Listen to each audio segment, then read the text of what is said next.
hear myself through my headphones. Yes, man. Like, I feel real good about this right now. Pay attention, because you are now listening to Permission to Speak Freely. Yeah, yo. I don't know why you would do that, man. Sophisticated platform we run it, man. Plus, I need to talk to these PHA people. PHA people. I'm waiting, y'all. I'm patient. I got no issues with y'all. Hopefully, y'all don't have any issues with me. Y'all told me y'all was going to call me back in 2 days, 5 days ago. Just let y'all know now, I'm waiting. I'm waiting patient. Give me that phone call, man. Give me that phone call. I'll stop. I didn't make any plans for my weekend. I'm not going to church tomorrow. Just in case y'all call. I don't want that to mess up the service. Just let me know. I'm at y'all will. I'm at y'all's beck and call, PHA people. I'm waiting on a PHA, Damon. I'm waiting on a PHA, man. I'm leaving soon. I'm transferring. I'm going back to C duty. And as a part of my C duty screening, they put the PHA on there. Oh, yeah. So, yeah. You do the EPHA, which is pretty easy. And then you got to do your telephone PHA, or you got to go in to do the PHA. So me, I am currently waiting for a call back from 2 different medical facilities because they had me on hold for so long that I chose the option to call back.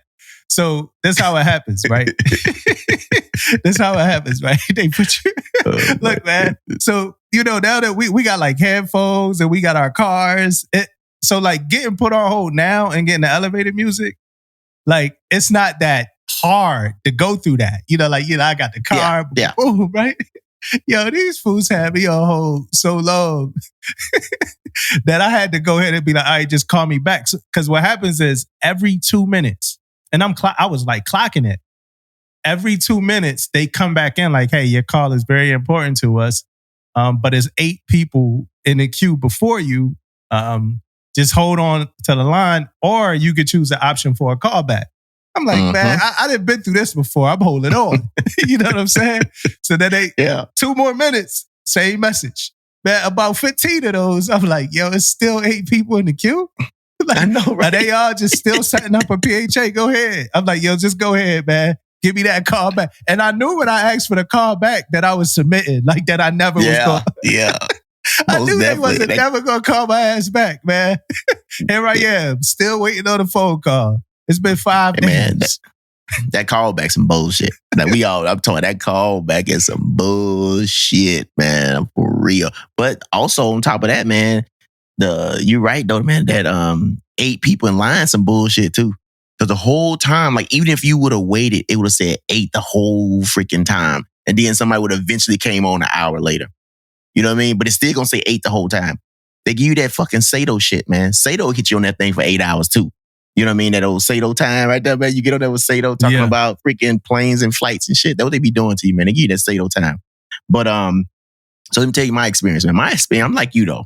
I don't mind being on hold because of the, your car situation and everything can go and all that stuff. But I want to know what happened to like why we came up with this bullshit. I know it's probably some COVID had something to do with it. But this COVID thing been over for a little hot minute, man. Why we ain't doing PHAs no more with in the spot and get that shit knocked out and get it done, right? I'm talking about, bro, it's so bad in San Diego, man. When you go over there, like, so for me, I go over there, I get to the door where they doing the PHAs at. They don't even open the door. They got a little pamphlet on the door telling you what to do now. Yeah. Like you don't even like going up in there. You ain't even talking to nobody or anything, right? Then you do it. And I did this last year, man. I'm telling you, dude, it took me like, no shit, like 2 months to get my PHA officially like done. Like 2 months for it to get, like from time I started to end my record, like done, it was like 2 months, bro. So it's not easier, right? It's not easy. It's just electronic. Like everything electronic ain't easier. Everything virtual ain't easier. So you like the in-person PHAs? Oh, yeah. I feel like you getting it done, you getting looked at, and then you got the doc right there to put your shit in. I done my PHA, boom, boom, boom, boom, boom.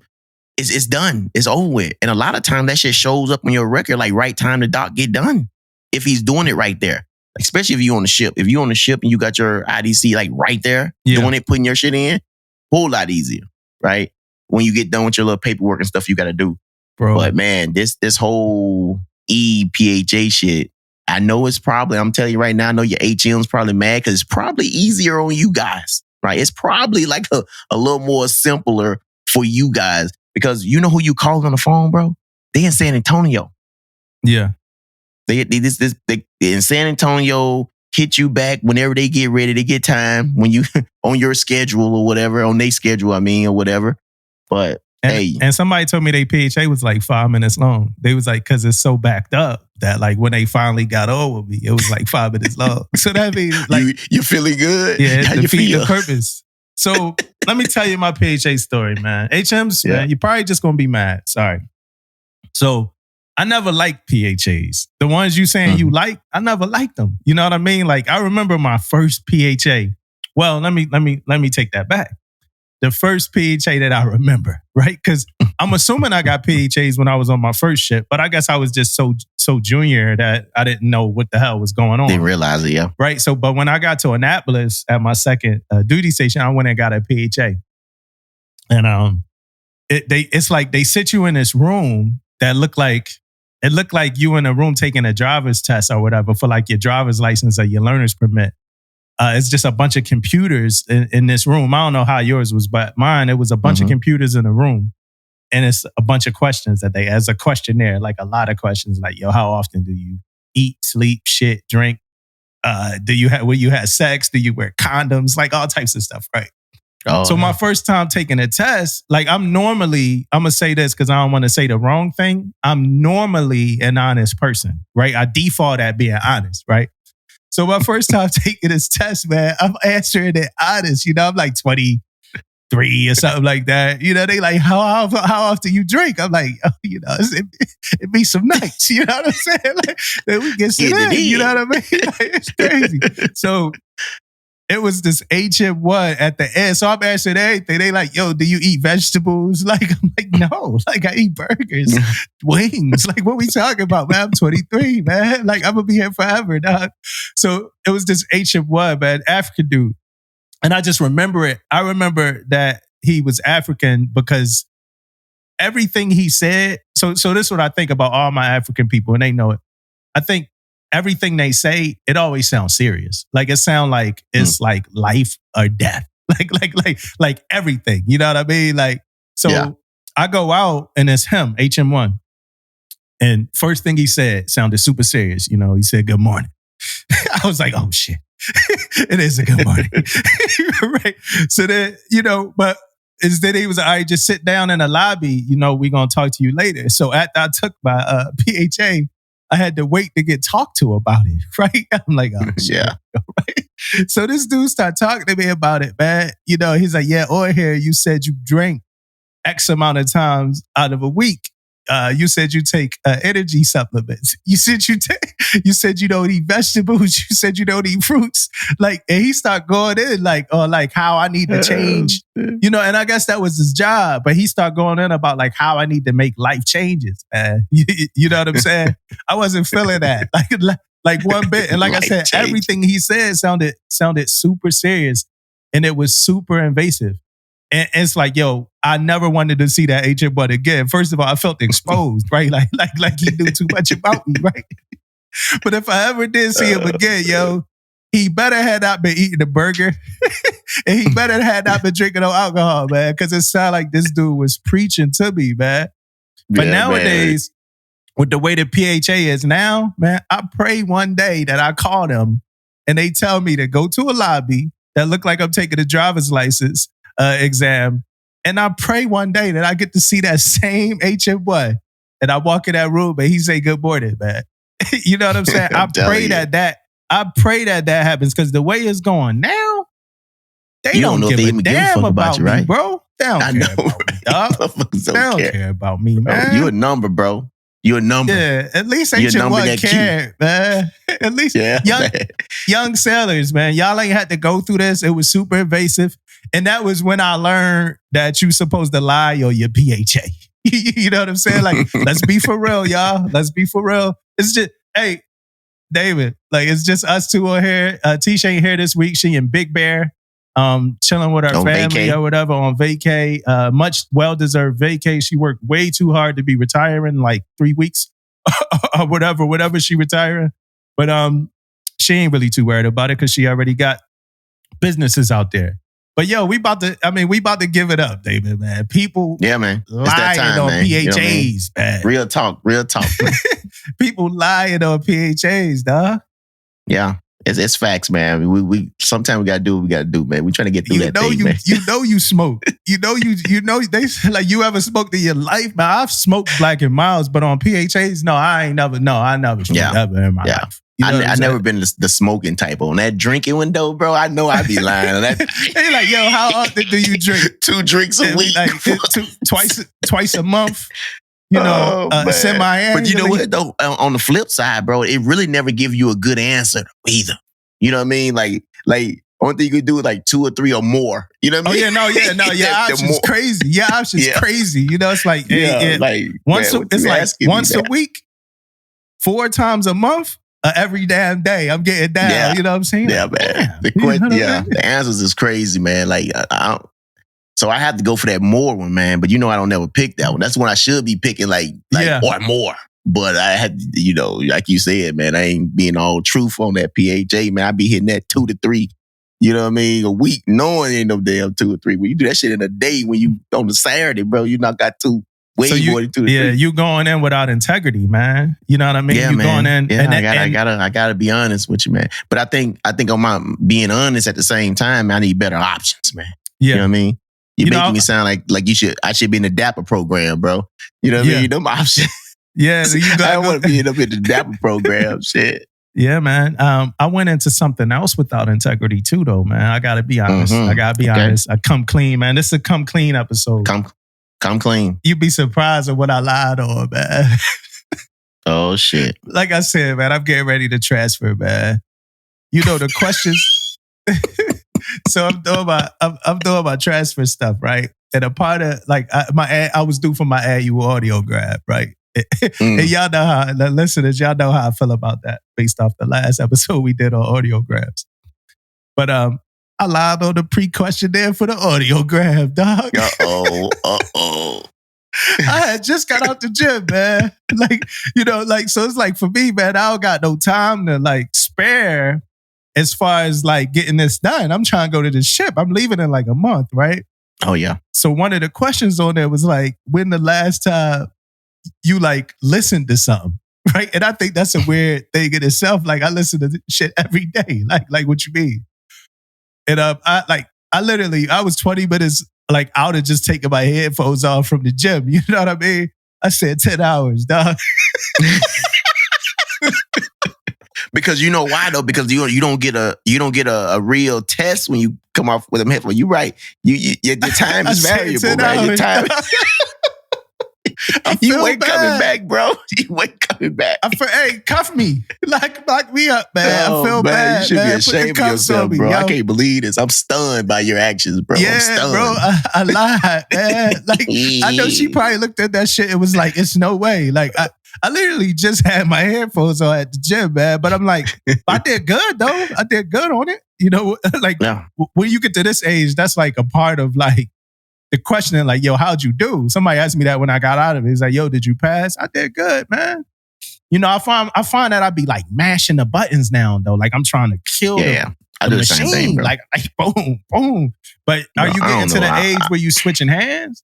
You switching hands in there? Switching hands, bro. I'm always switching hands, bro. And then, man, I ain't gonna lie, man. I know when that thing go off 2-3 times in a row, man. Yeah. You know, you kind of hear shit on. I don't know if you just there. Yeah. They had to come in. They had the voice dude. He had to tell me a couple times in the beginning that you just pushing buttons. It's nothing happening. You just pushing buttons. That thing come in when it says some shit only press the button when you get a audio or some shit. Yeah, and that's why I said I'm doing better. I'm doing better, man, because my scores are better. But when I first started, though, I was just mashing buttons, man. But man. So, and I got some, after whatever you got for do better, I got some integrity Let's go ahead and hit for them. you. Well, You know what? Let me go and do my do better real quick. Your do better was a PHA, of course. Yeah, that was my do better, man. Navy Medical, man. Y'all gotta, I ain't even gonna go in on Navy Medical right now, man. Y'all know what it is. I love y'all. I need y'all, man. You know what I mean? I need y'all. But we gotta do better, man, with these systems, man. This one system, before you go, it's called Viper, right? The one system called Viper. That's the PHA. After you do it, they call you or whatever. Yeah. Viper used to have a name that could stand on something, man. You know what I'm saying? Like Viper used to be the car alarm. Alarm. You know, protected by Viper, stand back. When you heard that, what did you do? You got stand the fuck back. You know what I mean? Now when I'm seeing Viper, on these PHA things, come on, man. Y'all giving it. And then Viper used to be the Dodge. You remember the Dodge Viper? Mm-hmm. Dodge Viper, yeah. Lit car. This ain't a lit Viper, yo. This Viper thing we dealing with now ain't it, man. Viper used to be a name. Acronym. Is it an acronym? HEO? Let us know. It's VIPRR. It's an acronym. But Viper used to be a name that we could trust, man. You know what I'm saying? Facts. I believe I'm with you, bro. I'm with you on that, man. Yeah, man. My do better is it's teamwork, man. Right? I mean, we got to do better with this teamwork, man. Like, I know as a division, we want to be great, but we also need to be great as a department, and we also need to be great as a command. And I remember, and the only reason why I think about this because I've been doing these been back on these ships, and I can just see it's like no teamwork, man. It's everything is individual divisions. That's the only thing they care about. And I remember when we was on the ship, man. I remember we go to our little khaki call, man, and us as the chiefs in there, man. We used to ask each other like, "Hey, you good? You need something?" Blah blah blah. We used to ask each other this stuff in our divisions. I mean, what we need is stuff doing our little khaki thing. And that stuff ain't going down like that no more, man. They like damn near laughing at each other almost, man. Like when somebody jacked up. But at the same time, that's your department though. You know what I mean? That's your command. And seem like the care factor at the end of the day, yeah. As DC, I'm coming out of with a 95 and I'm the greatest in sliced bread, but still your department can still look like ass if everybody else pushing a 60 or a 50 or whatever the case may be. But the reason why I bring up the teamwork, man, because I wanted to ask you a question, man. Like for the department, man, like where that teamwork come from, right? And I'm asking because when we came in, we had a pretty good department head, right? I feel like he was a team guy, man. He was, bringing us in. But is that where it starts at? It starts at the department head. Like, I'm just talking about department leadership right now. You know what I mean? So where did that teamwork come from? I mean, I can't really pinpoint where it starts, but I can pinpoint where it stops. And it stops at each person. And from my perspective, based off of my career and my experience, it stops at each of those people in a leadership position. Each of those chiefs, each of those divos, top snipe, the department head, whoever, what is like his assistants or whatever like that. It stops at each of those people. Every single one of those people could fuck that up. I can, as an EMC, LCPO, I could come into a department and separate my division from the department and we become this competitive thing, right? And that's based off of me separating myself from us, the chiefs in the department. Another thing is this. Well, my question for you as I'm answering, was this in multiple, is this now starting to be like multiple commands you go to? Yeah. All right. So I don't want to sound like I'm part of like being like in a group of outliers, but I think we had a really good department. Yeah. We had a good mess. Like the one we came into and stuff, it was a good mess. We had a good department and the people on the ship knew that. Like even other department heads, they knew that we had a good department. Right. So I say all that to say that it's like a whole lot of things that go into that pot. Right? It's not like a simple recipe. It's a whole lot of things that go into that pot. And a big part of it is maintaining the standard of excellence. And the standard of excellence honestly starts and stops with us. I mean, we got to a bad point, I think, as a department one time. And I think, and it was because we had one to two members in our department that was kind of toxic. And toxic, Kyle started making me think about the word toxic. Toxic is a very harsh word. It's like Lex Luthor. like they wasn't like, they didn't want to like see the world crumble or nothing like that, right? But they were just like not too great. And they happened at the same time, right? And what it did was it separated a lot of like lines between like junior sellers and senior sellers. Like people might be like bitching about things about like other khaki in front of junior sellers. Yeah. And then you started to see like junior sellers and like khaki like having like arguments that like never really happened before. And it's not like that. I look at it like it's just this big separation, but it's a respect barrier that obviously got crossed when like a few of those chiefs came that would like just go straight to engineering, CCS or whatever, and complain about other chiefs in front of junior sellers. Like that didn't happen before because we had chiefs that would just go to the chief. You know what I mean? So I think that has a lot to do with a lot of it. Like I'm going to come to you if I got an issue. You know what I mean? And I know how to have that conversation. We're going to talk about that a little bit later. I'm going to go talk to Matt if I got an issue. Well, and then Matt could come talk to me, and then you could come talk to me, and our manhood ain't on the line. We not like me talking to you. Like I hope it, you like it, and you never feel like, oh man, he could beat my ass because he's asking me why is this messed up. Like no, that's not what the conversation is about. So I think it starts with that, and I think that's where, and we might be going off on a tangent, but I think that's where like you start seeing a separation come in when people start like being like wimps, I'm gonna talk about this person in front of this person so I could try to save my face. And I think that's because competitive. I've been blessed to always be in atmospheres where it was competitive, but it wasn't aggressively competitive to a fault, right? And when I say that, I mean we wasn't competing with each other to where we wanted to see the other one of us die. We was competing with each other to where, like, at the end of the day, it lifted all of us up. Yes. Yes. And I'm about to go to a ship, and I hope what you're saying, it ain't like that where I'm about to go. But if it is, and that's what I meant by every single person, if it is, I'm charged with being like a change maker on that ship. Like, I'm charged with that shit. And I have enough power to do it. I believe that inside a department, I believe that a single person has enough power in the khaki, out of the khaki. A single person has enough power to fix it or fuck it up. I believe that. Yeah. That might sound purist or too wholesome or weird, but I really believe that, man. Yeah.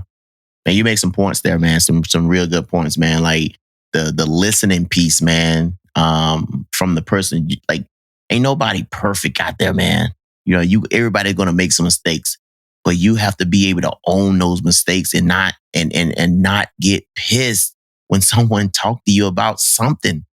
You know what I mean? Yeah. Like that's the biggest thing for me. Like if you came to me and told me my shit jacked up, am I willing to listen to that? Because I don't have to. I can say, F off, man, get up out my spot, get up out my spot. I can say that. Right? Yeah. But that's not how we're gonna get better though. That's not how we're gonna get better. Listening, right? Taking that shit on board, willing to do better, right? And I had this, and man, you know what, man? Like I was talking yesterday to one of my little mentees, man. Yesterday, hit me up and was talking about their chain of command and about what they was going through with their chain of command, and it was a first class and a chief, and my mentee thought I was just gonna be like, you know how you be like, want to pick their side, you know what I mean, on the issue that's going on and stuff. Even though I think the person was at fault, but I also said, you know what, man? They are young. They're learning too. You know what I mean? They're learning too. So don't just automatically be like, just go in and don't want to have nothing to do with them, blah, blah. But it ended up, the situation got to the CMC, right? And now the CMC brought this person in and talked with them.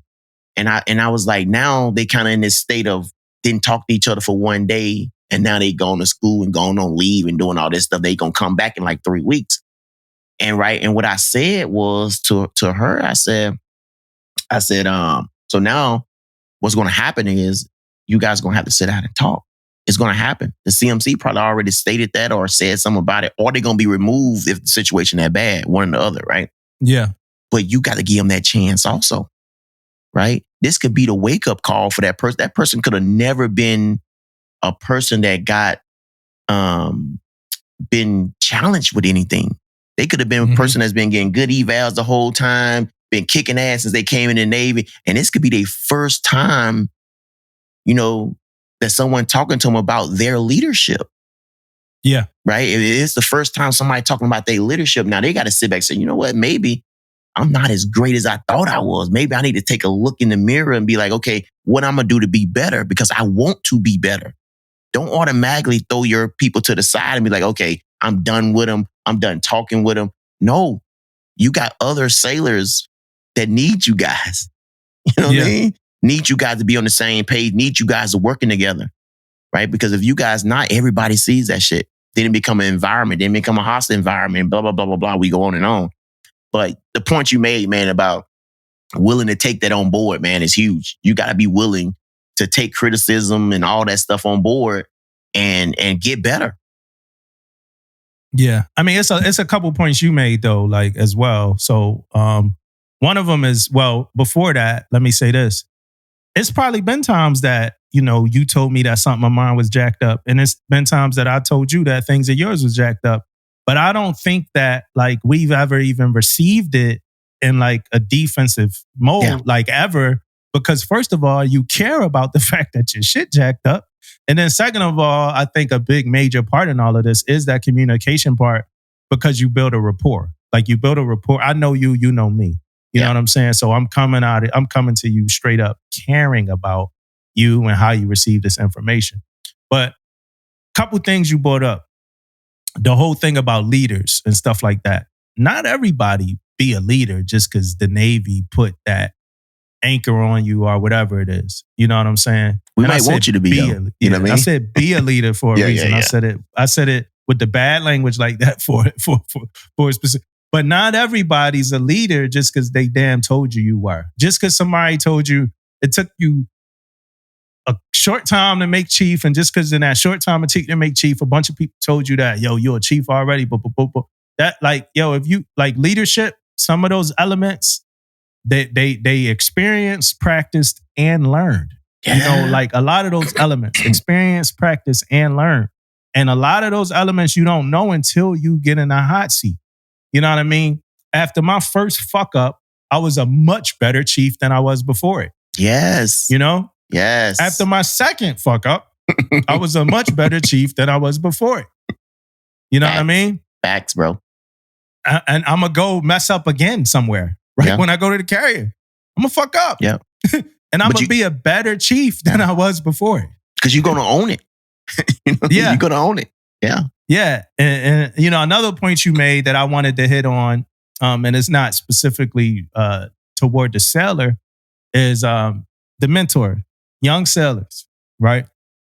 And I say young sailors a lot. And when I say that, I'm specifically talking to a certain group of sailors. Young sailors, stop choosing mentors that's always in agreement with everything that you say. Yes. That's not your mentor. That's your mirror. That's a mirror. That's your shadow. Yeah, that's just another extension of you. Pick a mentor that's going to say some shit that's going to challenge you. Oh yeah, we curse more when you hear Damon. I kind of figured that out too. Yeah. But pick a mentor that's going to say some stuff that's going to make you want to do better. Like it shouldn't always. We living in this time, and especially in the Navy, where like sailors just only go to the people they comfortable with. Yeah. No, go to that person that's going to tell you that harsh thing that you really need to hear. Yeah. You know what I mean? So I mean, that's my thoughts on that, bro. No, man, we can sit on that shit for a minute, man. Like that's so real, man. And I'm gonna tell you, and maybe this came from just me being in and experience and all this stuff too, man. But I gotta tell you what's real though, man. When Yeah. you give me the situation, if I'm leaning to your side of the situation, it's because of what you said, right? Because Yeah. that's all I know, right? But I'm always gonna give you the real and what you think because it's always two sides of the story. So if a sailor telling me something about another sailor, my whole plan is to dissect that in a way that they probably was thinking this way then. Do you know how they was thinking at that time? You don't. I don't know. You don't know, right? But I'm going to play that part though. You know what I mean? Because it could have been something else and you thinking it's all jacked up, but it could have been something else. And you don't know it. That's why you can't jump to all these conclusions until you get all the sides. Because we really don't know. You don't know what sailors going through every day. When a sailor come in your office, you have to get all sides to know what's really going on. Because it's easy for me, my sailor come in here and he tells me something, and hear me go jump up hot-headed going after somebody. You know what I mean? But I don't know all the sides. So it's good to get all the pieces together. And it's good to talk to a sailor when they come in your office and don't agree with them because that's what they probably want. They probably want you to jump on their side and be this and be that. And sometimes you're going to be on their side. But remember why you picked this mentor. Like Dumbo said, remember why you picked the mentor. Yeah. Right? That's the thing. If that's the person you want to give you all the great answers and give you and be on your side all the time, like Dumbo said, that's the mirror. That's a cheerleader. You know what I mean? It's just that's so honest. You know what I mean? Like if that's what you want. But if you want somebody to make you better, you want somebody to challenge you, pick somebody who's going to do that for you. Right? At the end of the day, no one comes in a situation, even the Navy, and want to fail. Right? Yeah. So put somebody in your corner that's going to help you succeed. And if you come to me, you coming to me for a reason. Yeah. And if I'm telling you this, like this stuff that I'm telling you, it's probably some stuff I wish that somebody would have told me or I would have told myself back when I was in your shoes. You know what I mean? Like, and that's not like old head talk. That ain't dinosaur talk. You know, that's like, yo, you have a chance to be way greater than I've ever had a chance to be. Oh, yeah. Right? And that's in this small, specific scenario, right? You just not sure about doing this because somebody that you don't like is doing it or whatever. But it's an opportunity for you. But you want me to say, oh yeah, don't do it because you don't want to. No, I'm not going to say that. I'm going to say, it's an opportunity for you. You need to understand that you're not going to like everybody, whatever I'm going to say or whatever like that. Now you don't want to come talk to me anymore because I told you something that you ain't want to hear. So now you want to go validate. Don't do that. Yeah. You know what I'm saying? I've shorted myself because it was people inside of rooms that I didn't want to go into because of them. I've shorted myself. So I'm not going to let you do that or whatever. This ain't the whole, I got to pee my first eval, so you got to get a pee your first eval conversation. It's a little different. Yeah. Yeah. Most definitely, bro. That's huge, man. When it comes to sailors and their, progression too, man. Like, and get a mentor too, man. Get somebody that you see that's. I know that this wasn't what his conversation was started. When it started, it wasn't going here, but I just want to say this, man. Like, get a mentor though. You know what I mean? Yeah. You sailors out there that went through the fire or went through similar shit you went through. You can have multiple mentors too. Yeah, you know what I mean? should. From different backgrounds, right? You can get a mentor in your background. You can get a mentor out of your background. No, you should be pulling from. You should, like Bruce Lee said something like you pull positive from this, you take negative from this, and then you put your. You should be doing that anyway. Yeah. Sorry to cut you off. Yeah, no, that's good. But yeah, man, get mentors like that. Get somebody you can talk to. And I'm telling you, man, I see this, man, and the program itself is not where it was before. The whole mentor program and all this stuff. And I'm just being honest with you. It ain't where it was before, man. But a lot of that stuff has to do with the schedule and actually like getting stuff done. I mean, it's just hard out there right now. It's not the same. But seek it out, man. Seek it out. Seek it out. Don't depend on nobody to put your name on a piece of paper to have a mentor, right? Seek it out. Get somebody that you can talk to. And I'm saying that it's not where it used to be. That's not an excuse. We need to get it there. It needs to happen. So I'm not saying that as an excuse on schedules and all that, because it needs to happen. But seek it out also. Seek it out. So what's your thoughts on people having mentors that they wasn't like that's in the same division as them? What's your thoughts on that? Like their first class is their mentor, their chief is their mentor. I mean, I guess it depends. But I think if you have one in your division, I think you need another one, right? I think you need another one because a lot of times, man, you can see like you can see who you trying to emulate. It's easy for you to emulate this guy. He's a master chief, right? He done been through a lot. He talks smooth. He's seemed like he don't have a lot of stress on him. Blah blah blah. So you know what? I want to be like that guy. So it's easy for you to like be like the guy that's in your division because you're in the same rate. You're doing the same job. He can teach you a lot, or he or she can teach you a lot. Very knowledgeable. That's who you want to emulate. So I have no problem with that being your mentor. But I think also that can be too comfortable, right? Mm-hmm. Sometimes you don't need to be comfortable. You know what I mean? Sometimes you need somebody to tell you something different and from a different mindset. That's why I think you should have multiple mentors, man, because of that. Like sometimes you can get so comfortable with one person and what they talk, you know them. Especially if they're in your rate, you talk to them every day. You kind of know what they're going to say before they say it. But when you get somebody outside the rate, you get somebody outside of seeing what's going on, even if it's outside the command, because they don't see what's going on at the command. They can give you an opinion that's not tied to the command, and sometimes that is like a wake up call because everybody kind of know what's going on and everybody, can be judgmental because of the command, what they want to say and how they want to say it. But when you have somebody outside the command, they're not tied to nothing. Yeah. You know what I mean? They're not tied to what's going on at that command. Because sometimes your judgment as a mentor can be based on stuff that happened. You know what I mean? Mm-hmm. But outside the command, it's not. It's like I feel like outside the command, I really can give you my full, honest opinion about anything. Inside the command, I'm going to be honest with you, man. You can be walking on eggshells when I say let your command say something. Not that you want to, but it depends on the situation, right? Outside the command, it's a little bit different. So, yeah, and they also got the whole such and such told me this thing. Oh, like, yeah. yo, Chief told me, my mentor, Chief told me this. Like, yo, stop telling me what EMCS told you or whatever like that. How it go, man. Oh yeah, most definitely. They'll throw your ass on that bus in a heartbeat. What you been up to this week, man? Yeah, man, I had a pretty good week, man. I'm gonna tell you, man, I be going out on these ships, man, and I know shit, man. I be having, man, everybody walk around like, damn, seeing you got all that freaking energy. How long you been in? I be like, man, I've been in for a minute, but this has always been me, man. Like bringing the energy, people want to, talk to me afterwards and all that stuff. It's because of the energy level. I love going out doing stuff. I love going out talking to people.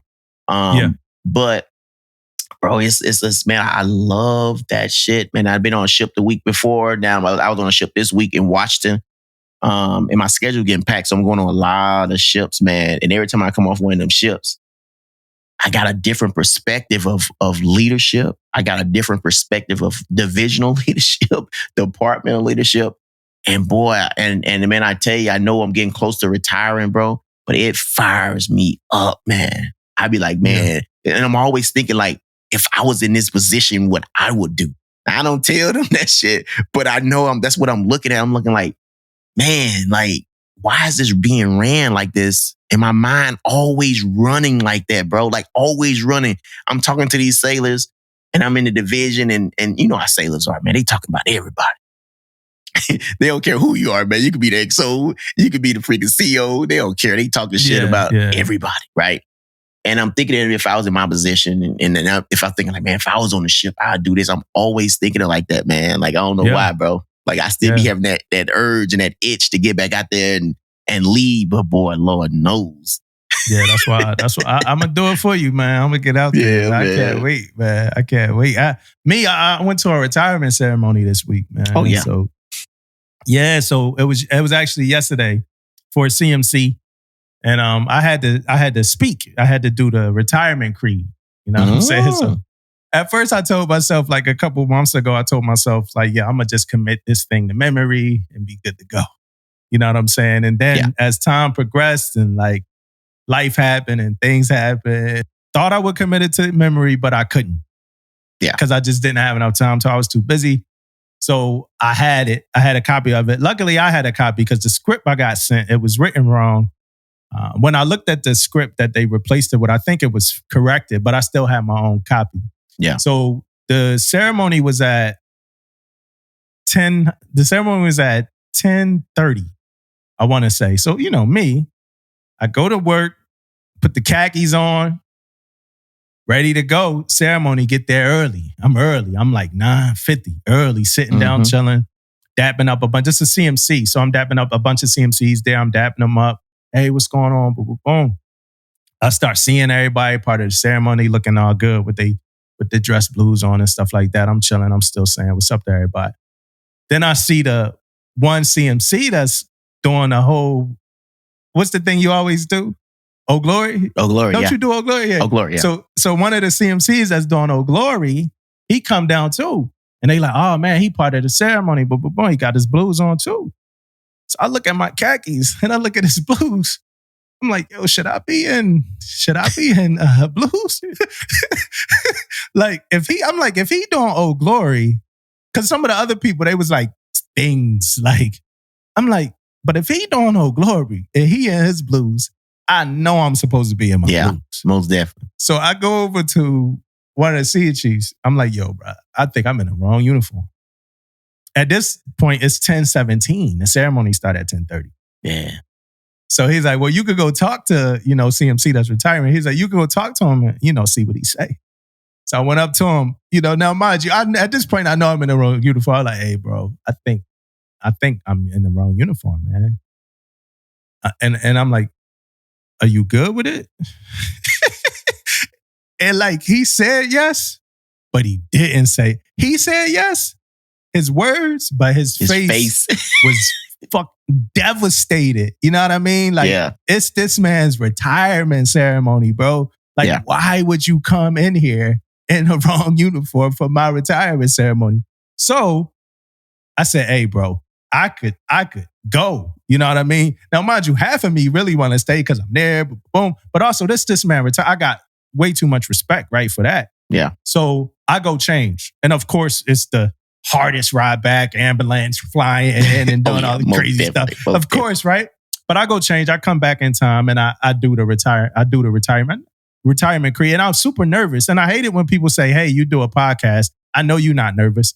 This is completely different. This is a controlled environment. There's nobody like watching us. There's nobody that knows that I had the rogue uniform on earlier, that I got the right one, that I know they in the crowd listen, like watching me. It's none of that. It's just me and you and Tish talking to whoever it is we talking to, or talking to each other.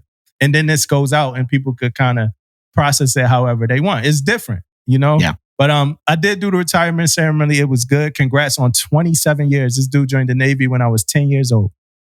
So congrats on 27 years. And it's always a sad moment because a lot of people miss a lot of time with their kids. Stuff like that. But it was a good one.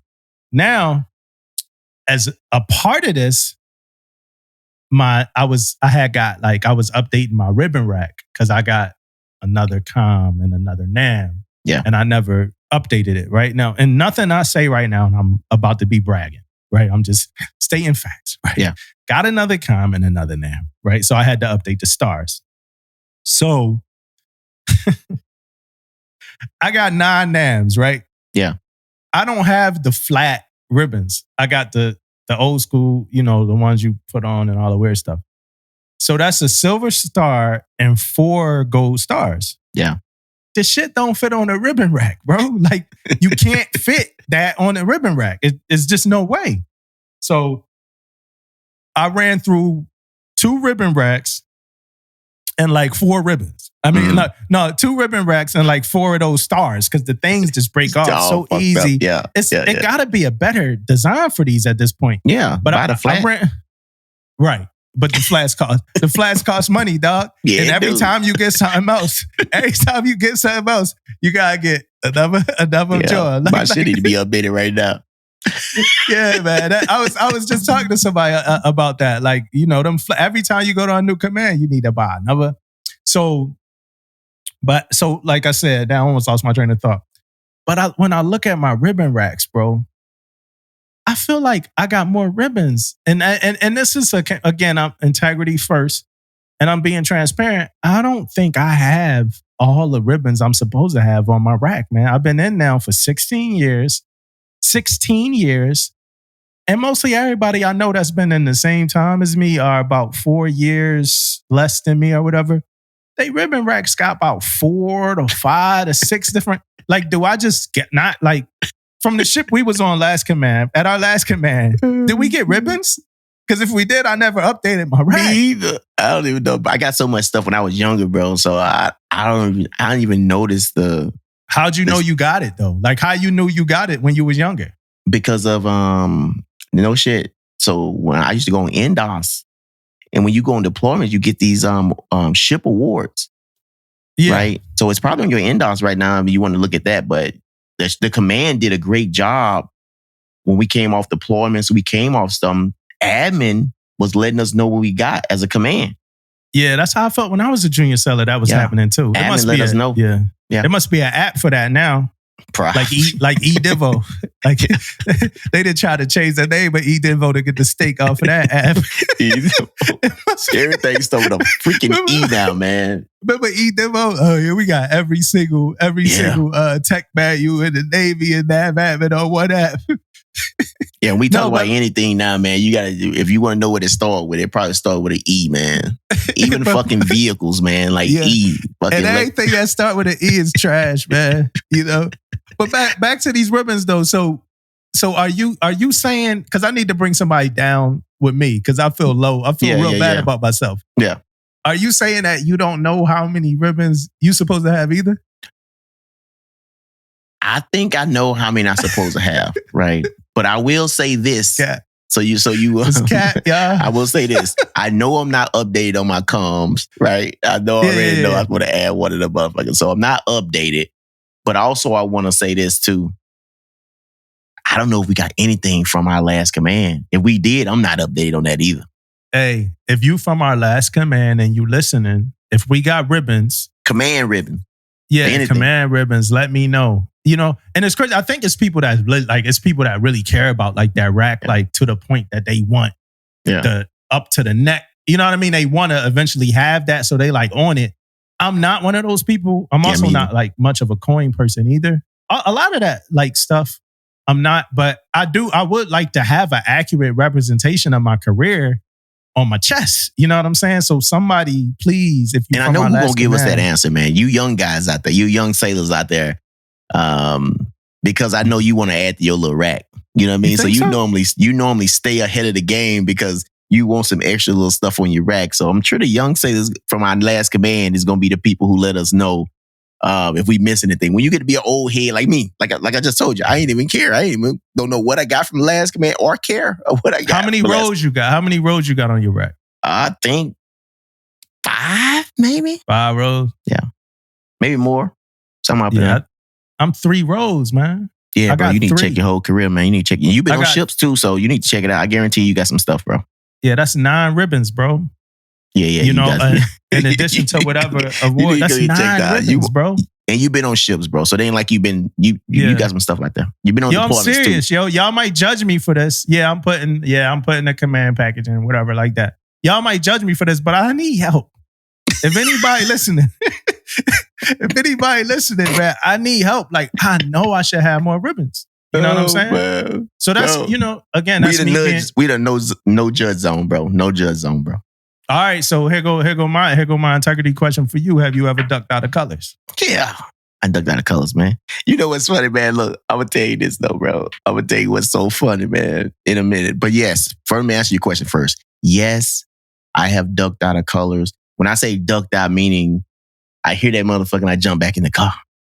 You know what I mean? Some shit like that, right? Or I'm finna come out the building and I hear it and I jump back in the door. You know what I mean? But let me tell you some funny ass shit, bro.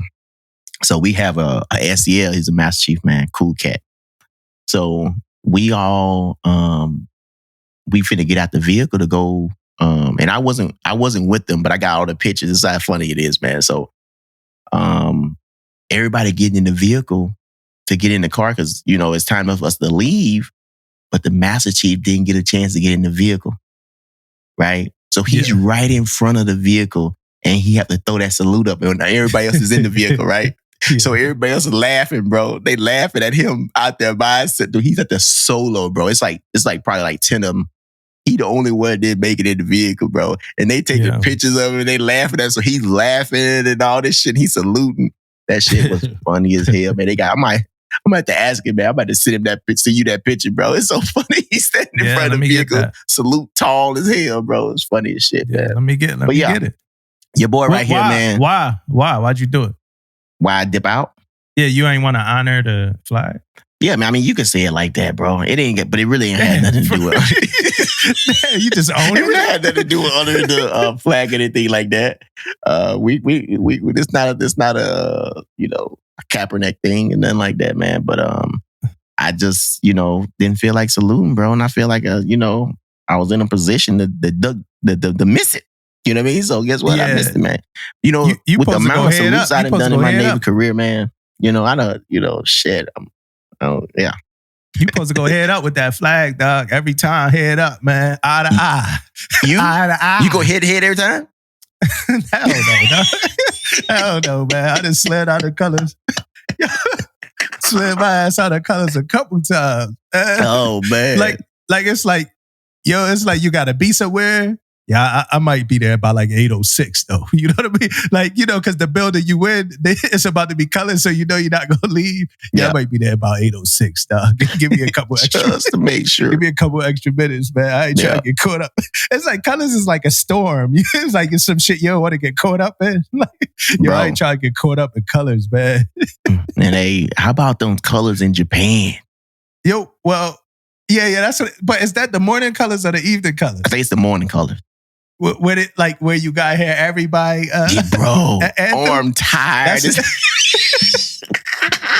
about I think in Hawaii too, they do it when somebody pull in, different ships pull in or whatever from different countries. Bro, oh my goodness, man, man, I'm talking about arm straight tired. That's about a 25-minute salute. Remember, the girl got in trouble on social media for staying in her car. She I forgot what she did, man, but she didn't observe colors. But she talked about it. I forgot what she did. Somebody got to remind me what she did, but she got in trouble for not doing colors, man. Yeah. I tell you one other story I had, man, with colors, man. So I had my CDO, we talked to her on the pod already before. I never had to go out and because they have to go, when you're a CDO, you have to go out in the morning and do colors, in the morning. used to. And I'm the section leader and I never went. I never go and never was asked to go, right? Yeah. But soon as she was on leave and I got another CDO. Yeah. And they hit me up on the radio. It was like, hey, can you come to the flight deck? And I'm thinking, oh, you got to ask me a question. Yeah. Ask me a little question or something. Shit, it got me posted up on that flight deck, bro. And I had to do that salute. I'm doing it and I ain't saying nothing, but I'm mad as hell. Got me back here on this flight deck. Yeah, that's... Bro, I never do this, man. Good gracious. And that's the downside of when the person that you built the rapport with, ain't around. You know what I'm saying? You with somebody new. That person that you normally do your PRT with.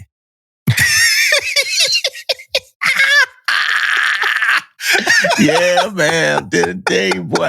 You know what's so crazy about the PRT is, man? People be cheating on y'all PRTs, man. Man, I'm the CFL, bro. I used to be looking for that shit, though. Knowing I know what's going on, bro. I'm looking at them. I'm like, I'm staring at them.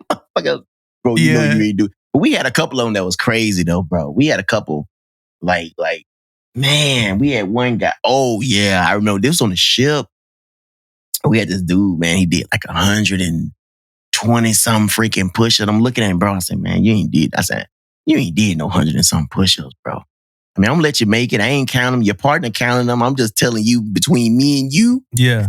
you ain't done no 120 something push-ups, man. I'm just gonna be honest with you. You know who I'm talking about? Probably too bad.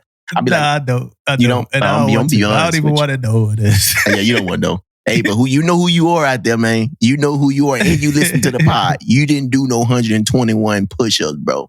Your body ain't built like that.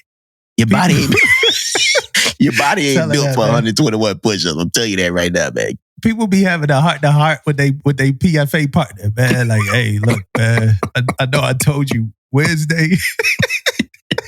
What did you tell him? But my Devo, you know, we having a divisional meeting, man. So I'm gonna have to do the PFA on Thursday, dog. And I know you got duty and you got watch. So we ain't gonna be able to do it together. You done fucked up their whole goddamn skin. Your life. You done gave this a life alternate fucking. Yeah, now they like scoping. They like scoping it out in the morning, like trying to see who they can pair up with that don't have integrity like them. Like, y'all need to fire me about that. Oh man, boy, they say, hey, that is funny. But you know what though, man? Skip 7 push-ups every time I hit 5. Yeah. Could go up 7. Man, I used to do it all the time, man. I don't know. I just always had somebody who thought they was freaking, you know, there's always that competition, man. But I used to tell them all the time, man. Because I had no problem with doing like 70, 80 push-ups. Like zero. So I already tell you, I'm going to tell you before we get out here, man, I'm going to knock out 70. I always do like more than 70 because when I get to 70, I'm like, I can do a couple more. But I said 70. I'm doing 70. Like I always say it the whole time. I knock 70 out and then I end up doing maybe a little bit more than that. But there's some people that be like, boy, I'm telling you, hey, how many you doing? I mean, how many you going to do? I don't know. You ever had somebody try to act like you was messing them up from like counting out loud or something? Like, yo, dog, yo, you messing me up, man. I know I'm on. like you got them at 11. I know I'm on like 14, man. Yeah, you messing me up, bro. hey, look. I know I'm on 14. Hey, bro. And you know when you can like we never struggle with PRTs, right? Like never been a struggle with PRTs. But when you have somebody struggling, how mad they be getting, bro. Yeah. On the PRT, how mad they be getting on the counts, man. Like that's some funny ass shit, man. I be saying like, oh, that's 12. No, bro, that's 17. Like, yeah. Tired. You're back about to break, dog. You know damn well that. Hey, and for everybody listening, like, it might sound like I'm talking from a privileged standpoint, but if you go back to like our second episode that we ever put out, I gave my story about cheating on the PFA and getting caught. I gave my story before. I've done it before. I cheated on a PFA before and I was caught or whatever. So I learned my lesson from that.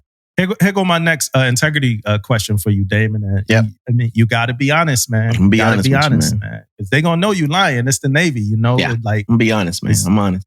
What qualifications do you have? Are one, or two, qualifications that you have that you know damn well you didn't earn? I'm gonna tell you one I didn't earn, man. And it's a prereq. That straight up, I know ain't no way I earned or knew anything about it at the time anyway. And it's a prereq. Yeah. It's a prereq to my MTS, right?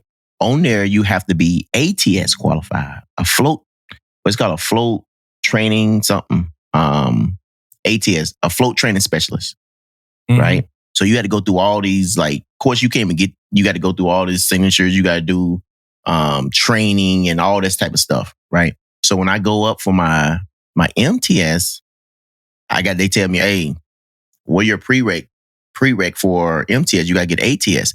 But I didn't know ATS was his own big ass PQS too. Yeah. But my board was already set in a week, right? Yeah. But the ATS didn't have a board, right? So I got everything signed off or whatever and got it, boom, got it done. But of course, it was like pencil whoop. Man, you had a couple people went through their little stuff. You know what I mean? They went. Yeah. You got them some certain people that I'm gonna teach you this stuff, whatever. But half of me just grab that PQS and be like, boom, boom, boom, boom, boom, boom. So Expedite. I think ATS was the one that I really, not that I didn't get it signed off from everybody. I had to get it signed off by, But it really wasn't. I ain't know what the hell was going. But my MTS that was a whole nother ball game. But the ATS, yeah, man. I think that's my biggest one. I know that I didn't like earn it. For me, it's been quite a few, right? I mean, I'm gonna just be honest, right? Like, especially duty, like when it comes to like duty watches, like when people need you, and we'll talk about that in a second, like the way like quals work. Because quals be like case by case depending on the scenario. But the one that like I regret the most is Epsi on the ship we were on. I don't care how long it take me to get a qual, right? Like I'm not worried about it. I'm That's more facts. so want to, I'm more so want to like know your really shit. learn it, know it, so that you know when things come up, I'm good. And I know you're not gonna be perfect because you ain't apply it, but I want to be able to talk through it and understand what I'm talking about, right? When you first get to a ship as a chief, for me, first getting to that ship as a chief, I did not care about no watches and CCS. I didn't really care about that. You know, just who I am as a person. I was like, I need to care about my people, the position that my division is in, and like other things. This is my first time being a chief. You know, now when you get to your department, right, and it's not an indictment against anybody in the department, but when you get to your department, and I've been like this too, the expectation is that you just gonna come and you gonna start getting all this stuff, right? I had experience on a cruiser, all of this stuff. So the expectation from like, because they got like these watch team replacement plans and, you know, stuff like that. So the expectation between like departmental leadership or divisional leadership, depending on your scenarios, that as soon as you come, you're going to start hitting the ground running with your quals and stuff like that. So the expectation, I get it from the department, was like, oh, chief, he'd be EPSI. And it probably was like, he should be EPSI by X amount of time. But my mind wasn't on EPSI, you know, especially when you come to the ship and your boards, you know, a lot of your equipment ain't in SCAD. You remember those days, like our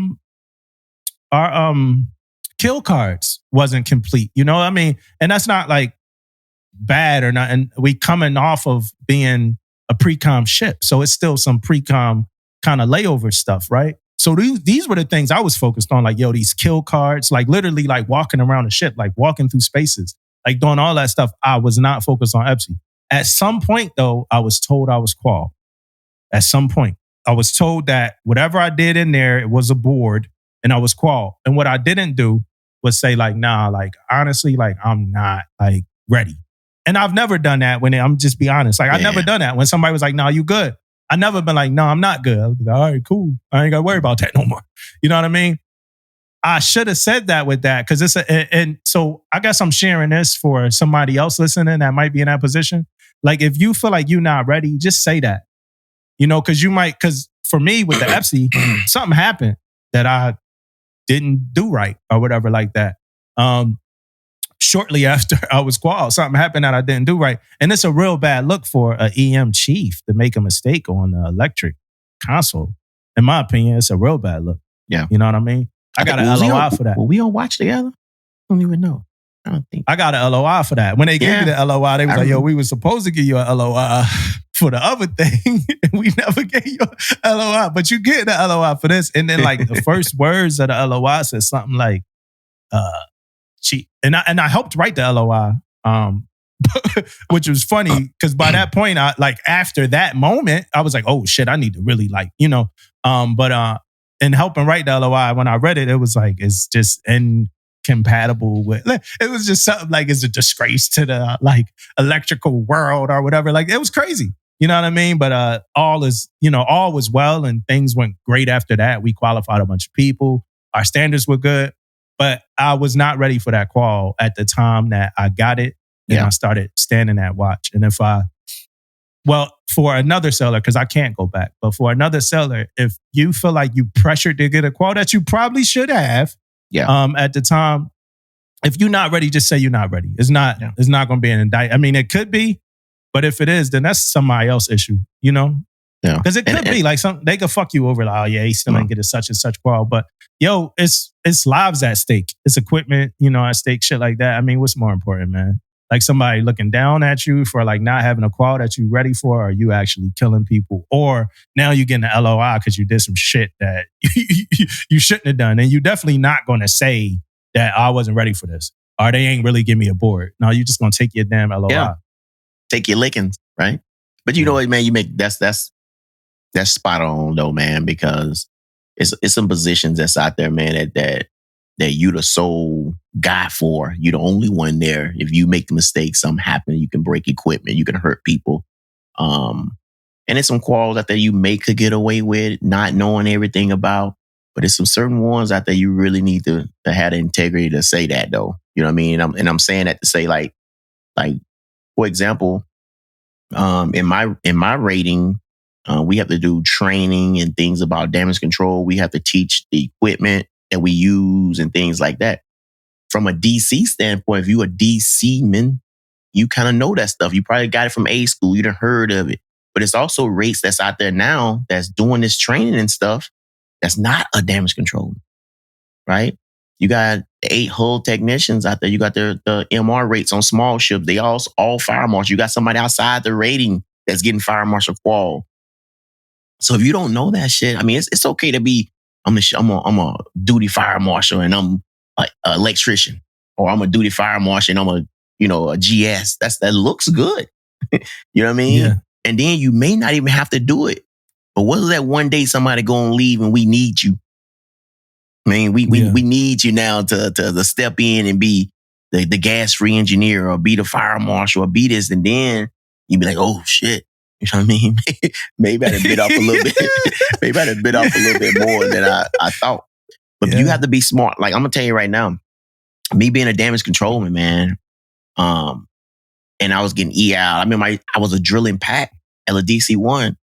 You know what I mean? All that stuff. But I'm here to tell you, man, when I got told that I was a drill, because I know how to start engines, I know parameters, I know all this shit, right? So I know this pack because I had a GS teaching me this stuff a GS chief was teaching me this stuff in the space. Yeah. So I knew it. So when they called me up to be the pack, I'm like, man, I couldn't wait. Because now I'm just worried, you know what I mean? And I just got all of it together. But it's still easy. It's easier than being ERO to me, being a pack. To me, it's easy because I'm just pushing buttons and doing this and doing casualty control. But I remember the top snipe, they was running out of the GSs and he said, hey man, we got LOA coming up and I'm going to need you to be the drilling pack.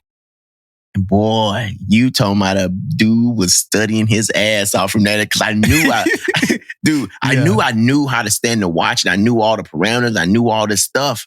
Yeah. But I didn't think I was like drill ready though. You know what I mean? Yeah, it's different. It's different. Like drilling. Yeah. Yeah. So let me tell you, man, and it had to be my luck on what happened to me with doing the LOA on board the ship. Guess who was watching me on the pack, man? That GS that trained you? Oh shit. Captain. Right? She didn't know my rate. She didn't know anything. She comes over my shoulders. And she started drilling me on the engine and drilling me on all this stuff. Yeah. And I turned around, man, very bravely and said, ma'am, I'm not a GS. Did you get in trouble for that? And she was like, and dude, she was very cool with it. She was very cool. She said, oh, what's your rating? And I said, I'm a DC. She said, oh, okay. Then she started drilling me on DC. Oh, man. But I was ready for that, though. It was way more better, bro. I was be on DC, but it was just funny, though, man. Like you're right, man. When it comes to, you never know when you're going to be put in a difficult situation when you get that qual. Be ready. Yeah. You know what I mean? Man. Be ready is with all the stuff I just said. I'm just telling you, be ready when you get that qual because you never freaking know when you get called out or something hit the fan. Like you, in your case, you may have had a casualty or something. You had it was a casualty. Had a casualty. You know. Yeah, and for what it was at the point that it wasn't like a procedure for it. It was like you just had to know. Oh and understand. Yeah. Then we wrote the procedure after. Because we just had to, so we didn't have all that shit in place. Yeah, you had to know and understand what was going on. But you ever, like, speaking of like drills, you ever been somebody like training team member, like it was during the debrief, and you know, like people don't ever want to like hear how they messed up. They want to hurry up and tell you, you know, you like, yeah, you know, you were supposed to like punched the engine out at such and such. And they like, yeah, I know, but like I didn't punch it out. I was like, yo, you ain't catch, your generator started, you be trying to debrief. I'm like, yo, yeah. And they like, yeah, my generator was over speed and I ain't really hit it at 15. I'm like, yeah, dog. Like, yeah, man, shut the hell up, man. Let me debrief you, man.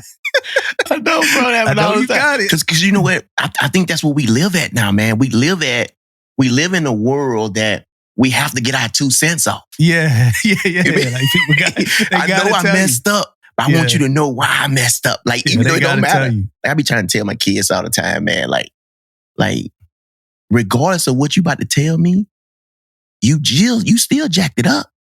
Yeah. You know, at the end of the day, let me go ahead and finish what I got to say. But they always want to jump in and say, well, I did this. Okay. Did you still mess up though? Yes. So at the end result, you still jacked it up. And on a ship, that's be funny as shit. On a ship, like with the EMs, for instance, before if I'm doing like DSET or DECIT, I think I gotta say go back to saying DECIT because I'm going to Virginia.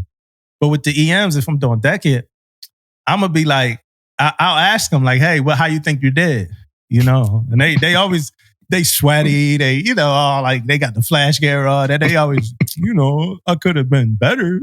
Like, and meanwhile, I got like the specific things that they did wrong. Could have been better.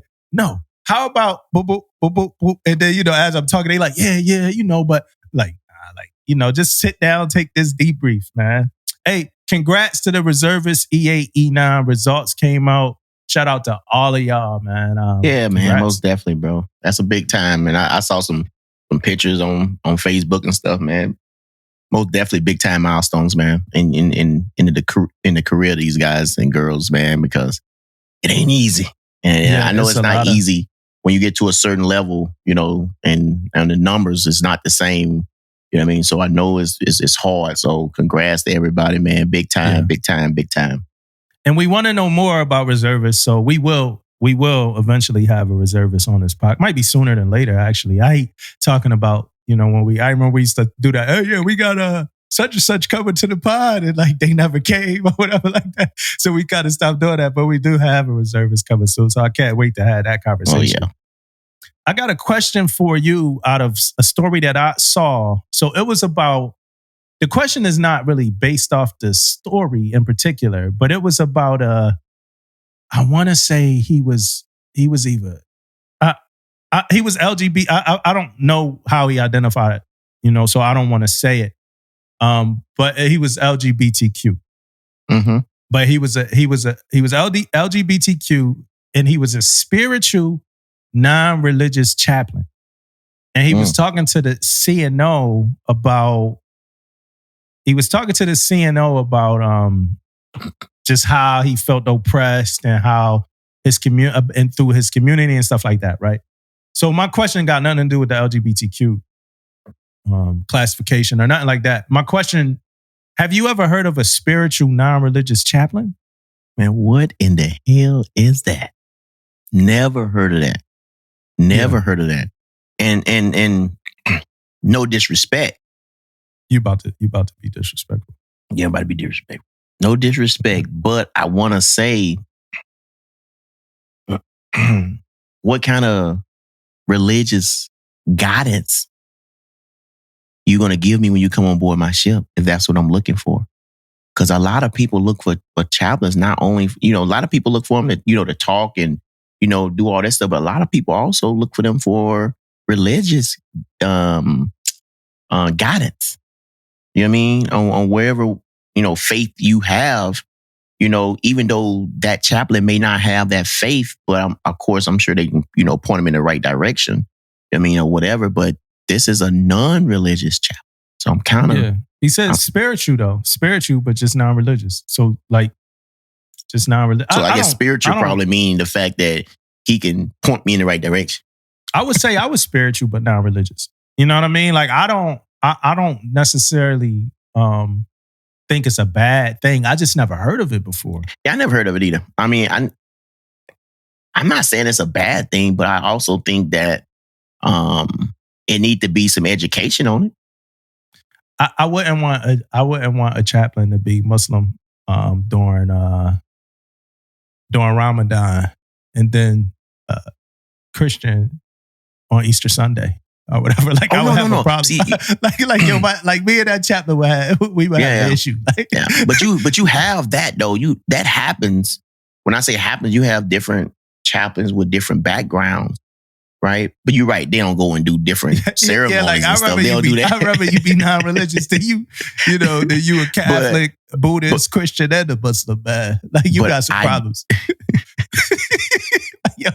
But I do think it needs some education on that non-religious chaplain though, man. Because I never heard of it before. You know what I mean? I need to be educated on that, man. He said he gambling to win, man. I'm gonna get up in one of them spots. When it's all said and done.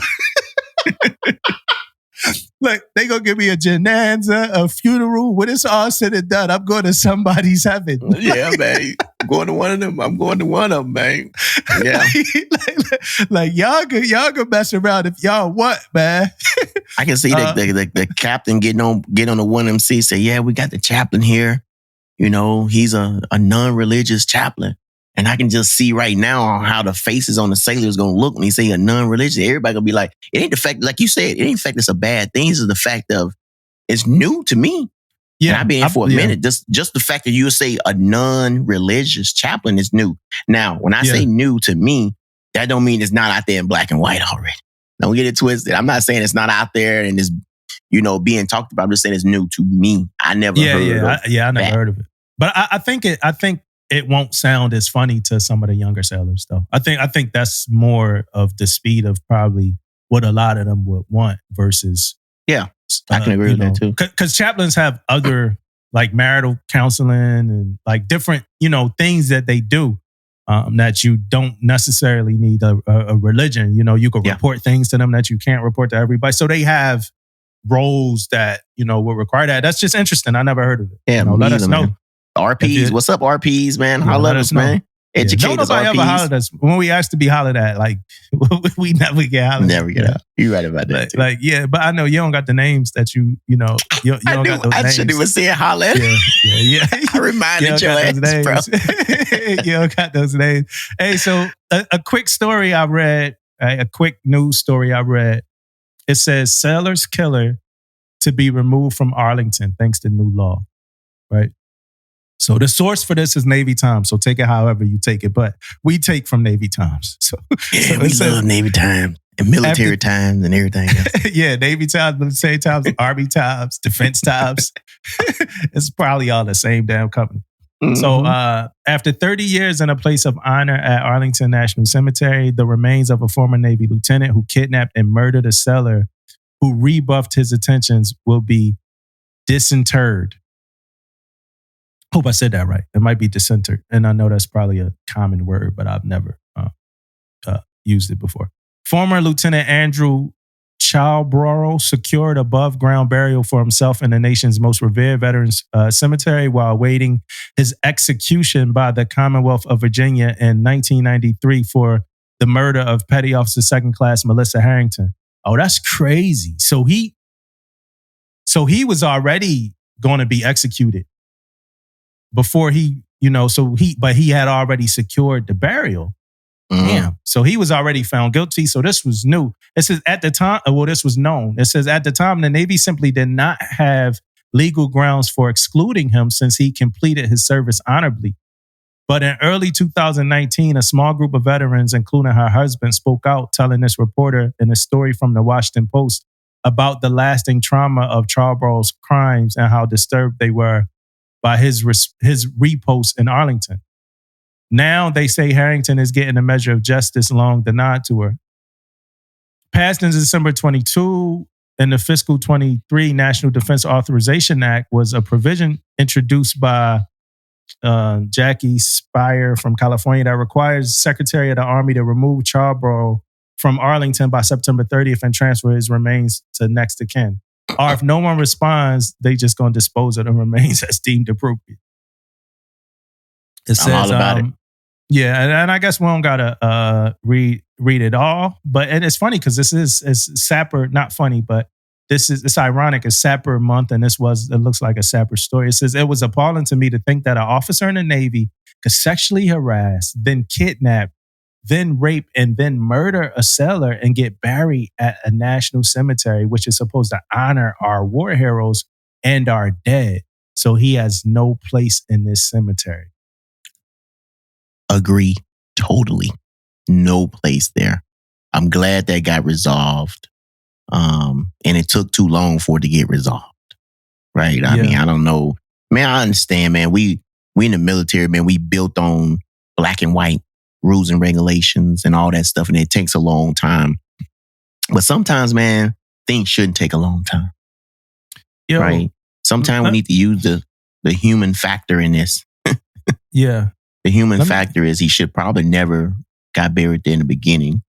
Right? Because we know this. At least we could have held off until we, if we didn't know all the facts, we should have held off.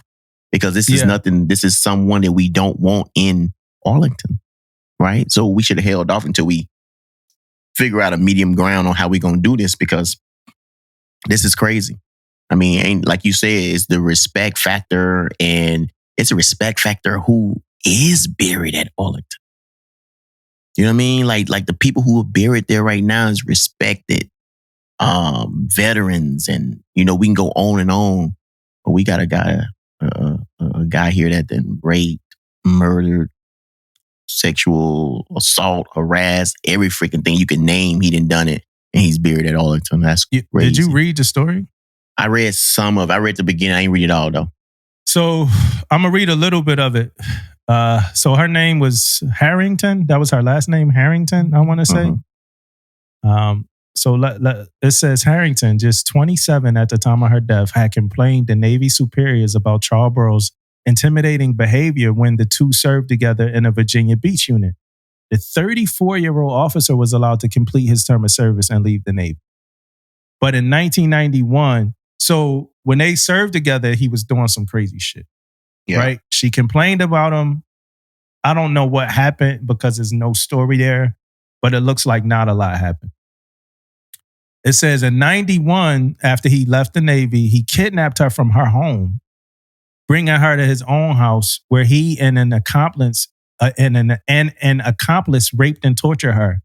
When she managed to free one of her bound hands and hit Charborough, he went berserk, according to his own testimony, and strangled her to death. He was quickly arrested after her disappearance, and her body was discovered rolled into a rug inside his home. Sorry about that one. We didn't do a trigger warning. I didn't really know all of this was coming. Court testimony will reveal that he had been plotting revenge against Harrington for months in a journal, calling his sick plan Operation Nemesis. When death row chaplain Russ Ford encountered Charborough in prison, he described him as fundamentally evil and beyond redemption, according to a memoir that should be coming out in March. Ford also describes the foul satisfaction Charborough got from securing a burial spot in Arlington. The national honor elated the demonic. The monster would rest among heroes. Yeah, that's it. I don't want to read anymore. That's a pretty rough story, man. Yeah, dark, bro, very dark. Yeah, that's crazy, sad, man. It's crazy that we live in a world like this, where like somebody could get out, still find out where you live, kidnap you, and just do whatever. Like it's no real protection against that. Yeah. And it's just crazy. We talked the other week, and I don't know if the conversation gonna come out or not, but we talked the other week about how a lot of the academies, how the numbers are up when it comes to sexual assault at the academies. Yeah, man. So, and I was I'm gonna say like a little bit wound up about this, man, because the story that broke was the numbers was up on how many people we put in the military that had actually accused offender of sexual assault, sexual harassment, all that stuff, but they still become an officer in the military. Yeah. And I don't see how that's a thing. And I wish somebody can help me with that, because I don't see how you can move forward. I don't even see how you still can be in the academy. Yeah. That's my biggest thing. How are you still in the academy when, on top of all of this, the numbers are already up in the military? Now we're going to send somebody in the military that has a fence? Yeah. That makes zero sense to me, right? Zero sense to me. And then they get right out there and they do something. Then you like, oh, I thought he, what? What you thought? What did you think? Right? It takes a different mindset to go out there and I'm not saying what these people done, because I don't know the stories, but if they went out there and assaulted somebody, they went out there and raped somebody, you think now it's different? Like it takes a different mind already to go out and do something like that, right? You got to be in a different mindset, right? Mm-hmm. Now you're going to put these people in the military and be in charge of people, and people going to look up to them and all this stuff when they are has a fence that big. It's crazy, man. And I tell you, man, like it's no place, and it's me talking, but I'm telling you, it's no place for that stuff in the military. Period. Right. No place at all. Yeah. Let's kind of calm it down a little bit and get into the hero of the week. It's a little different this week. It's just some heroes, a group of heroes, right? Yeah, man. Navy search and rescue team saved snowmobiler in Washington. So a search and rescue team from Naval Air Station Whidbey Island, Washington, recovered an injured snowmobiler near Mount Baker on Sunday. The team received a request to assist a snowmobiler involved in an accident at approximately 3:40 p.m. and launched about 50 minutes later, according to the Navy. The search and rescue crew arrived on scene just before 5 p.m. and had 2 crew members inserted via the helicopter hoist by approximately 5:05. The search and rescue crew found the patient was unconscious and had a restricted airway. The snowmobiler was then taken to St. Joseph Medical Center in Bellingham for additional treatment. No additional details were available at the time. And this was a search and rescue team that had completed 1 medevac, 1 search, and 3 rescues this calendar year to date. And I find that as a warming story, especially when you associate it with the other 2 teams that went out, that we also talked about. But the other 2 teams that went out, because they were medevac teams too, where we lost what, 9? We lost 9 service members. Yeah, man. Big shots out to that Whidbey Island. What's going on, man? I remember I used to play flag football up there back in my young days, man. Big shots out to Whidbey Island. Big shots out to the rescue crew, man. Good job. Oh, they used to kick you. They used to cook you. They used to cook you out there on the flag football field, bro, man. back in them days, bro. Cause I was uncookable back in them young days, bro. I was uncookable. Yeah. Mm-hmm. Used to be somebody. Yeah. Well, look, I don't want to get into the Pentagon docs because, like, I think that's a thing for CNN. You know what I'm saying? The CNN can talk about the Pentagon docs, but some docs did leak. And we hear about this from other countries all the time. It's always weird and weirdly, oddly close to home when we hear about it from our own country. And we just, my only thought on this is we really can't afford that type of shit. Like, we can't afford people to be working places, taking money from us. Like, not in this time right now when all this weird stuff is happening with banks, with other countries. We cannot afford us to be leaking our own documents about secret information that nobody should be knowing. Yeah, I agree. Totally, bro. It's crazy. We talking about leaking docs. We talking about China. We talking about Ukraine. We talking about Russia. We talking about all these countries, man. And we leaking docs on how we move, on how we do business. That's too much, man. We need to be careful. We need to be really, really, really careful on what's going on in the world right now. So I'm with you. But it's in the news. You know what I mean? So yeah, man, I want to get into a big topic to me. And as we talk about it in leadership all the time, young sailors talk about it all the time.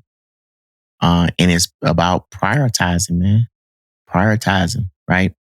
And I'm gonna talk a little bit about it real quick, and then we can get into how we do business and what we think about it.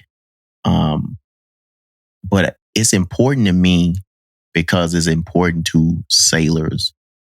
The Navy, you always going to have work to do. You know what I mean? You ain't gonna go to work one day and then you ain't got nothing to do, right? You always gonna have something to do. So we got to prioritize, on what we need to get done for the day or for the week or whatever the case.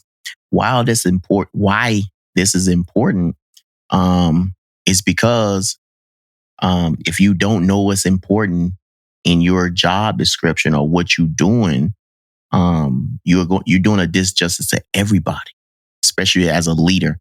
And I'm saying this because you're gonna get asked, right? What was your word? I know you're gonna get me on that word. Don't worry about it, guys. Don't worry about it. Hey, look, before I even look down at you, I look at your face. I already do. You was ready go in on me on that word. You're doing a disjustice, guys. You're doing a disjustice. Why you gotta keep repeating, bro? Hey, so I'm listening. So with that being, you gotta let me lose my train of thought here, man. But you was saying that you're doing a disjustice. for the young sailors out there, man, like I know you guys always ask the question, like, hey, what's important? Right? What's important? Do we have to get this done today? What can we get done to get off today? What's very important? And then us as leaders, we thinking, okay, we got to get this done. We got to get that done, right? And the reason why I bring this subject up is because of our chief training, right? We always talking about, we get tasked with a lot of stuff. We get tasked. I'm talking about to get X, Y, and Z done. Yo, you get me fired up, dog. Huh? I said you get me fired up. I didn't cut you off like this, but like I ain't really think I had that for this topic, but you got me I'm getting fired up. All right, I'm shutting up. So you get all these tasks, right? And you have to get this shit done. You know it has to be done, right? So what are you gonna do, right? So you're gonna sit down and you're gonna prioritize your job. If you don't know how to prioritize, it's gonna be a problem. It's gonna be a problem for you, right? And you're gonna prioritize because of your specific job. I can't prioritize for Dumbo. Dumbo is an electrician. He has his things going on. He knows what's important to him and what they need to do. For damage control, I know what's important for me. So can't nobody else do this for you, what I'm getting at. Can't nobody else do this prioritizing for you, but you and your chain of command on your side, right? But as a leader, you have to know this stuff. So that's why we do this training. When you make chief, we say, okay, we got to prioritize some stuff. You got 50 tasks, right? You ain't gonna go tell your sailors all 50 of these tasks need to be done. You know what I mean? Before you guys get off today, right? You're not gonna do that. So I want to talk a little bit and ask Damo a little bit about how he effectively, I said that right? Prioritize, right? When it comes to his day-to-day job, right? And I'm gonna tell you one thing I think about, because when I was on the ship, we got to the ship early, 4, 5 o'clock in the morning. We look at 3M, we look at all this stuff, when we look at what needs to be done. We look at, we got training, somebody outside the ship coming in to do some type of inspection. And we got all these things going on. We trying to prioritize and we trying to do. But you have to also find out, got the equipment broke.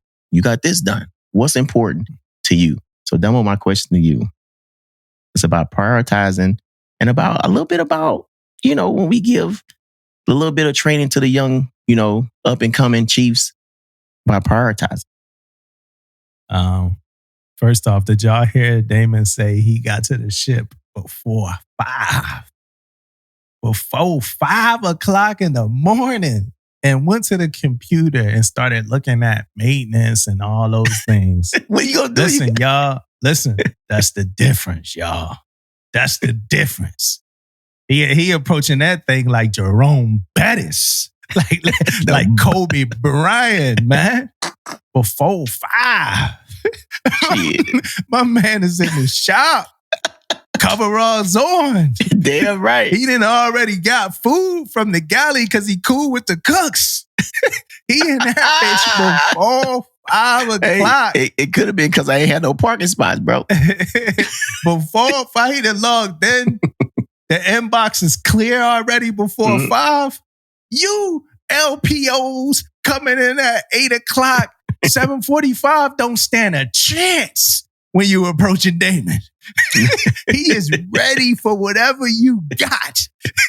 Hey, that's facts though. When it comes to my LPOs, I'm telling you, coming on board the ship, barely freaking crossing the quarter, they think he finna come out here and put some out at quarters. He done looked at the JP5 stations, saw what y'all didn't put a tamper seal back on, and he's ready. At y'all little LPO meeting before quarters, hey, did y'all hit all those tamper seals? A chief will ask you, a LCPO ask you that trap question. Oh yeah. Hey, did y'all hit all those tamper seals and get everything? You yeah, I believe. You sure? Yeah, I believe. Well, I was at station number whatever, and I saw. But double, you act like you know me now, bro. That's what happened. That's just what happened when somebody get there before 5. Bro, you already know me, bro. Before 5. I done looked at did y'all put that tag out back in a binder for 5? Yeah. I'm in there. I done stopped by CCS. I talked to the EDO. Do y'all know what the plant got going on this morning? Do y'all know? Did y'all just walk in here thinking that y'all was about to have quarters? This is a soldier's war fighting mindset that Damon. Hey, what was the question? It was about prioritizing, right? Yeah, that's what it was about, Dumbo. That was yeah. Let me bitch first. I got to bitch first. It's very hard to prioritize when other people's priorities combat yours. Mm-hmm. Right? And if I get it, different things, but our mindsets need to match. And in our mindsets, I keep kissing the mic. And our mindsets matching, that's you understanding that I have a list of priorities. That what you're saying could be injected somewhere in my list of priorities, but it might not go to the top of my list of priorities. And that's with you entrusting me to be the LCPO of this division that I'm the LCPO of. Right? Yeah. And that is not for other chiefs, because I know you said you want to talk to them. Right now, I'm talking to department heads and up. Yeah. Department heads and up. And I'm not saying that because department heads, they be getting at us. You know what I'm saying? They say something. The captains, they say something to us. So what I'm saying is our mindset need to be aligned. Whereas if you interject something, because I know we got this whole question about what's the time you didn't prioritize right? And the time I guess I didn't prioritize right when we was getting ready for NSERV, and the captain one day was like, "Hey, troubleshoot these war room lights." You know what I'm saying? If I would have known, and that's definitely, I love this guy, right? So that's definitely not a knock on him at all. I'm not being sarcastic or nothing. But if I would have known that would have skyrocketed to the top of my priority list, we would have put some kind of focus on that, right? So I'm kind of taking it for that one, right? That was a blunder on behalf of me and me. That was a blunder on behalf of me and my Divo at the time. I even just say me. Fuck it, just me, right? I would have put some people on a job, because it's not that the lights weren't important. It's that they wasn't at the top of our list of priorities, because it was a hard troubleshoot. First of all, for EMs, lights are always a rough troubleshoot when you got to start snaking and searching for the faults and stuff like that, right? Yeah.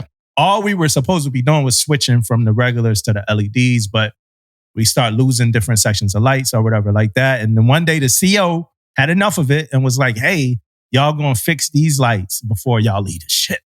You know what I'm saying? I forgot that things like that happen on ships. I forgot. Yeah, man. I'm about to go back to a shop. I've been on shore duty too long, man. I forgot that a captain could be like, "Yo, y'all can't leave till this fix." Yeah. But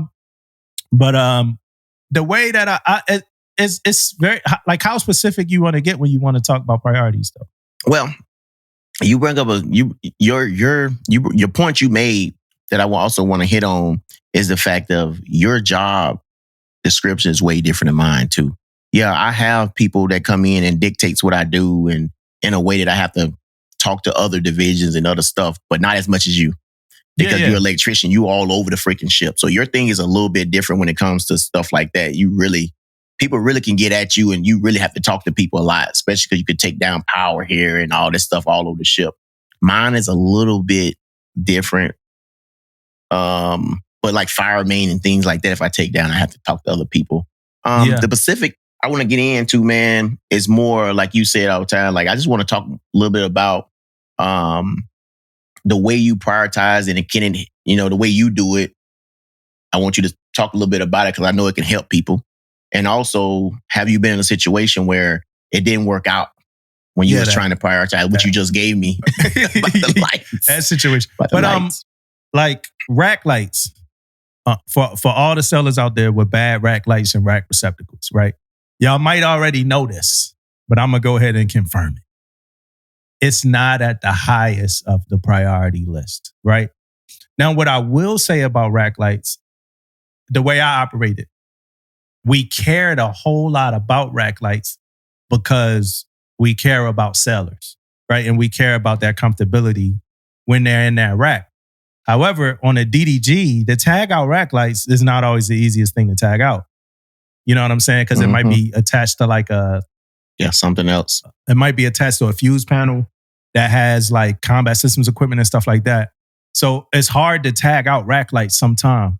So that's a bigger job. So that's what might push that down. And it's only a big job because of what else you kill. It's very easy to change a rack light.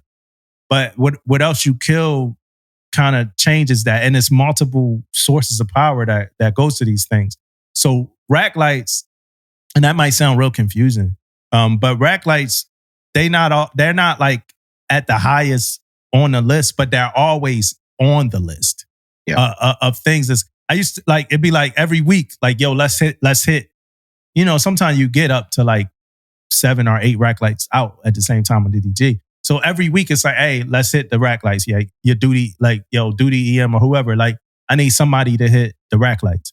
At least every week, so that we still have the love of the sellers, because you kind of want that when you got a service division.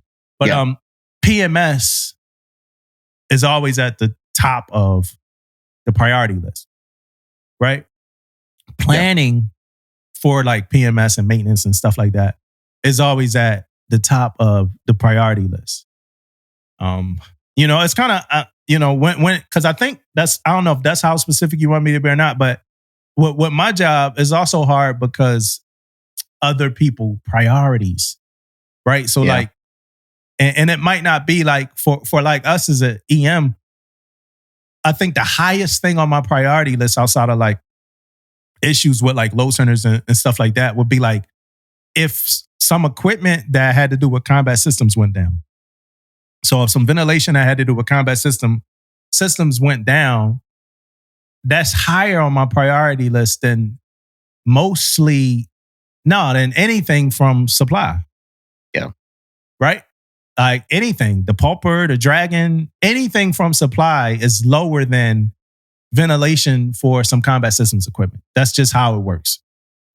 However, if they both go down at the same time, Suppo is in the CO's stateroom saying that, hey, we already talked to the electricians and they should whatever. That's happening for sure. I was just talking to some CSs about it, and they was like, Suppo gonna say what Suppo say. I know, trust me. We could have just found out this thing broke 10 minutes ago. Suppo telling the CO that the EMs know about it. You know what I'm saying? So, but we know, but right now we troubleshooting this ventilation, And then sometimes it's hard to, like, it's just so many competing interests in the Navy. It's hard to divide and conquer this stuff because it's like 5 of us. Like, I'm going to a carrier, right? They got 3 first classes. Like 3 first classes. I'm like amazed by that. Like, I had 2 first classes on a DDG.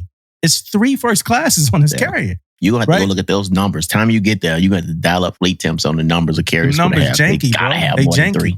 They janky numbers. That's but crazy. it's sometimes it's hard to divide and conquer because it's so many competing interests. Like, yo, we also have PMS every day, right? Yeah. So like my rate is a little different, and I ain't trying to act like it's the hardest rate or whatever, but you got PMS every day.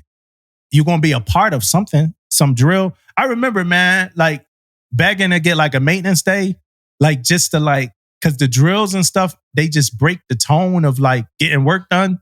You got to stop. You got, and we have to drill, right? It's important, right? We talked to Master Chief Ponciano about that. Like, we have to drill. However, like, man, can we get a day that we don't drill, a day that we don't have meetings and stuff like this? Because we got trouble calls, we got maintenance, we ain't even ever going, we'll never talk about training.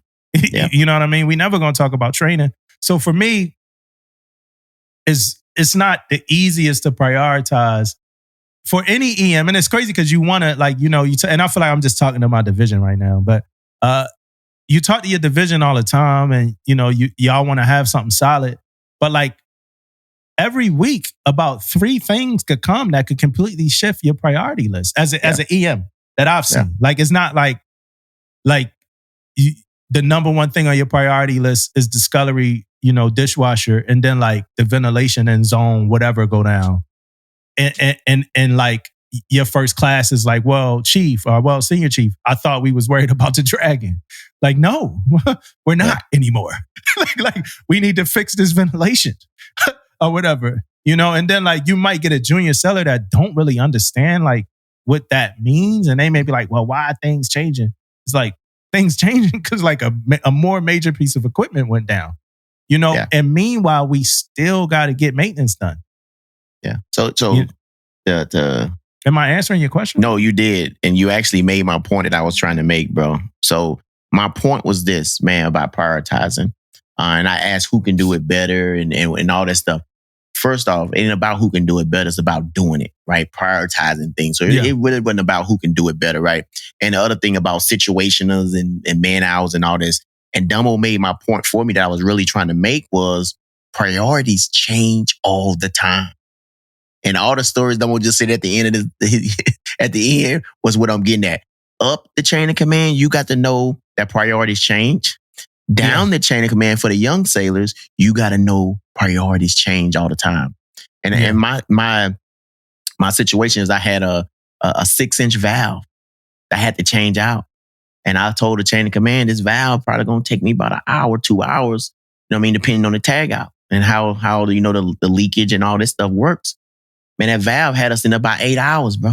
Couldn't get it back in line. It couldn't be there. So all the other priorities just changed what we had going on. So things like that happen. So my whole biggest thing for that is chain of command, up and down, priorities change all the time. And we have to be able to communicate that too, though. As the person in charge, you got to be able to communicate that, of course. But yeah, man, priorities change, man. Yeah. And I think Chiefs, I'm talking from my own mind, right? But I think Chiefs want to be as autonomous as they can be. Right? Which means that they want to be able to be trusted I want to be able to be trusted to tell my people when they could leave and, come and go. Actually, like, I want to be able to, like, to have that trust. Like, I want to, like, hey, can I be empowered to put my people on liberty and whatever.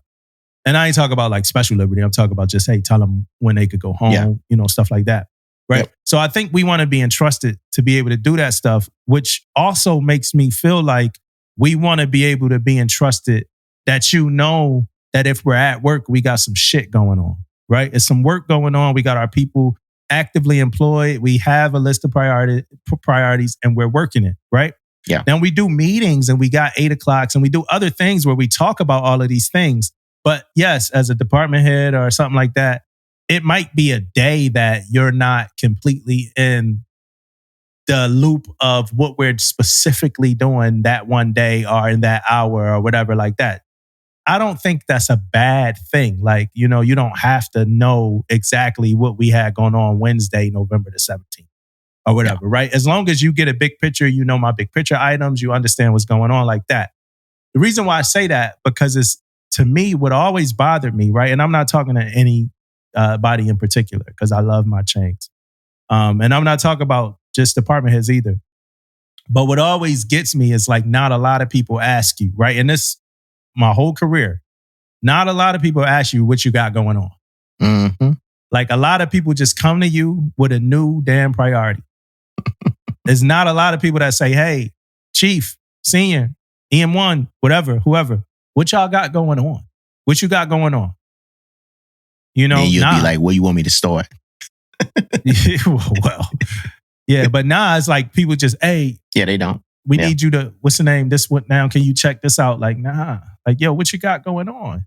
You know, even if what I have going on is probably not going to have any difference in what you need to tell me, but it's going to have a difference in your outlook of how I'm going to actually respond to that. Yeah. You know what I mean? You know, sometimes I might say, hey, shoot me an email. You know, I'm on show duty right now, so this ain't ship stuff. It ain't about work. I probably would never tell somebody to shoot me an email about like something that's electrical. You know what I mean? Like I might be like, hey, show me what you talk about real quick. But yeah, like, you know, and another scenario is like, hey, shoot me an email so I don't forget, so I can add it to, you know, my list. But I like on the ship, I got very comfortable with getting very transparent with people. Like, yo, we might not be able to get to this week, but it's going to go somewhere on our trouble call list, you know, next week or something. You know, and then I had to have a conversation like, yo, remember I told you, like we wasn't going to be able to look at this week, man. Now you got Suppo running around. Did you talk to him? Did you tell him that? Yeah, like we can't, you know? But yeah, so that, you know, that's just how I look at prioritizing. Yeah, man, it's crazy. You said, I'm not going to remember nothing I did Wednesday, November 17th. You know, I just want to say, man, that's my birthday. That's crazy how you said that, man. Yeah, November 17th. Yeah, I knew. That's why I used it, man. Because I knew. Yeah, that's crazy. Birthday, dog. Can you do one using my birthday? Can you do? Yeah, man. I'll look into that, man. Oh, you can't do it right now? Just like you can't say the names. Just like you can't say the names, man. We're going to leave that alone. I got a question for you, though. Real quick question. Have you ever thought about getting out of the Navy? When I was younger. When I first got in. And dude, this happened like it was like real quick, though. Right. Yeah. Because it was a real quick thing happened to me. Like, and it was in my first marriage, man. I feel like I wasn't connected with the marriage. Yeah. You know what I mean? In the beginning. And a lot of things was going on. I kind of was at the beginning was blaming like myself. You know what I mean? A little bit. Really, it really didn't have nothing to do with me. You know what I mean? At all. Marriage, but maybe you was like trying to say the marriage. Maybe if I was at home. Yeah. It was one of those things. But it had nothing to do with the Navy. It had nothing to do that I disliked of the Navy. It was just the whole thing that was going on.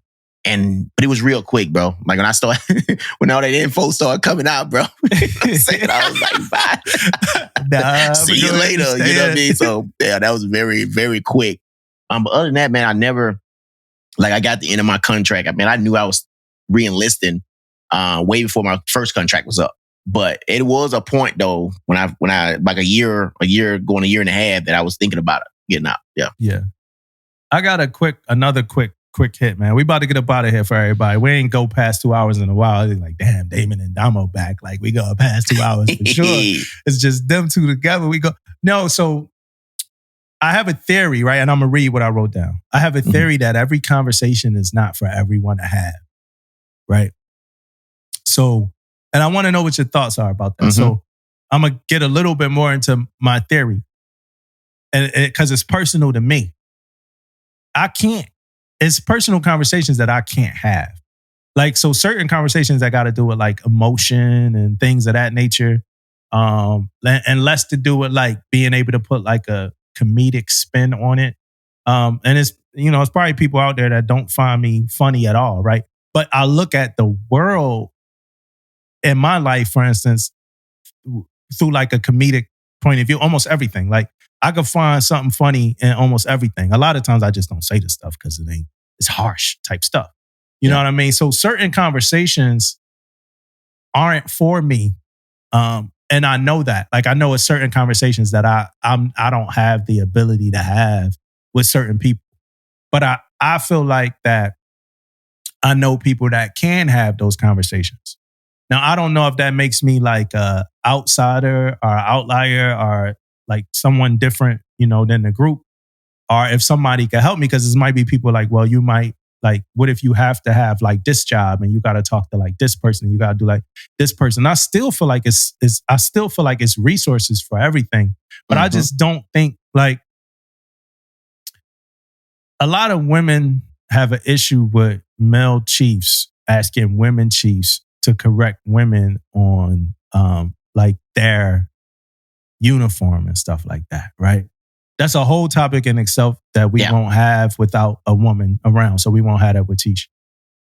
I don't have an issue with that, but I would have an issue with having like a conversation that I didn't feel like I could just be completely like myself. Yeah. You know, where I couldn't just be like, yo, no, that shit was dumb and you're an asshole. You know, and I'm talking about with a peer. If it was like somebody that it had to have, I mean, it's times, Damon, that like I might refer to you to have a conversation. And I know it's times that I might have it. It's time, like if it's more technical, if I could be like technical and boom, boom, boom, it's times that like I could do it. But when I look at like arm on the shoulder type conversations, for instance, that's like, yo, that's Damon. Damon could do the arm on the shoulder joint. I could do I could be technical joint. But you might walk away from this joint and like, you might be like, damn, this dude was like a real asshole. You know what I mean? But like, I like, so you understand what I'm saying? I take it, you know, just to add to what you're saying is, it ain't the fact that you can't have the conversation. It's the fact that you know other people can have this conversation and probably do a better job than I can do. You know what I mean? Or something like that. That's kind of how I'm looking at it, man. And I see that, and it happens all the time. Like, I'm not the guy that's like, so I can talk about emotional stuff and things like that. I can talk till I'm blue in the face. But I think my face expressions and stuff like that sometimes don't come off as I am, you know, being sincere when I'm having this conversation. But I'm always going to say the right things. You know what I mean? I'm always going to point you in the right direction that you need to go. But sometimes I feel like somebody else can do a better job at explaining X, Y, and Z than I can. Yeah. Right. And I don't look at that as a bad thing. You know what I mean? Like you said something about the females correcting females and whatever, and females, chiefs have issues with the male not correcting young the sellers, female. Not just chiefs. Yeah. Well, whoever. Well, yeah. Whoever. Like, we're not just chiefs, just in general, right? Yeah. And again, it goes back to, I have no problem with correcting anybody. Yeah. Right? That's not the issue. But sometimes, and depending on the situation, I think they can do a better job at it than me. You know? Yeah. But that's it though, man. Like I don't look at it as you can't do it. I look at, man, this is smart. You being smart because you know somebody can somebody can do a better job than you at something. And to me, that's humbling. You know what I mean? I'm not telling nobody that I'm the best at everything. I'm telling you that I'm not the best, but I know somebody that can do it better than me.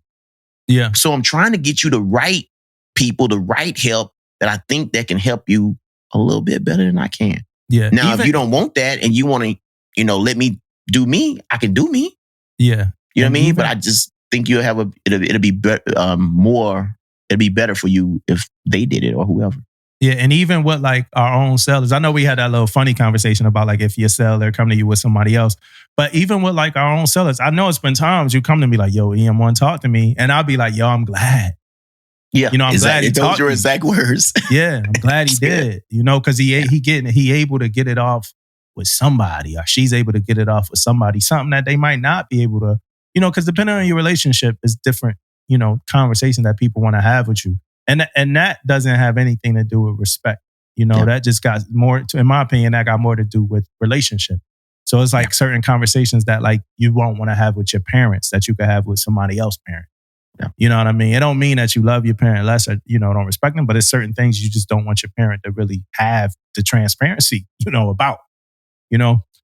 So, but those were, you know, I just wanted to know what you thought about that. Oh yeah, most definitely, man.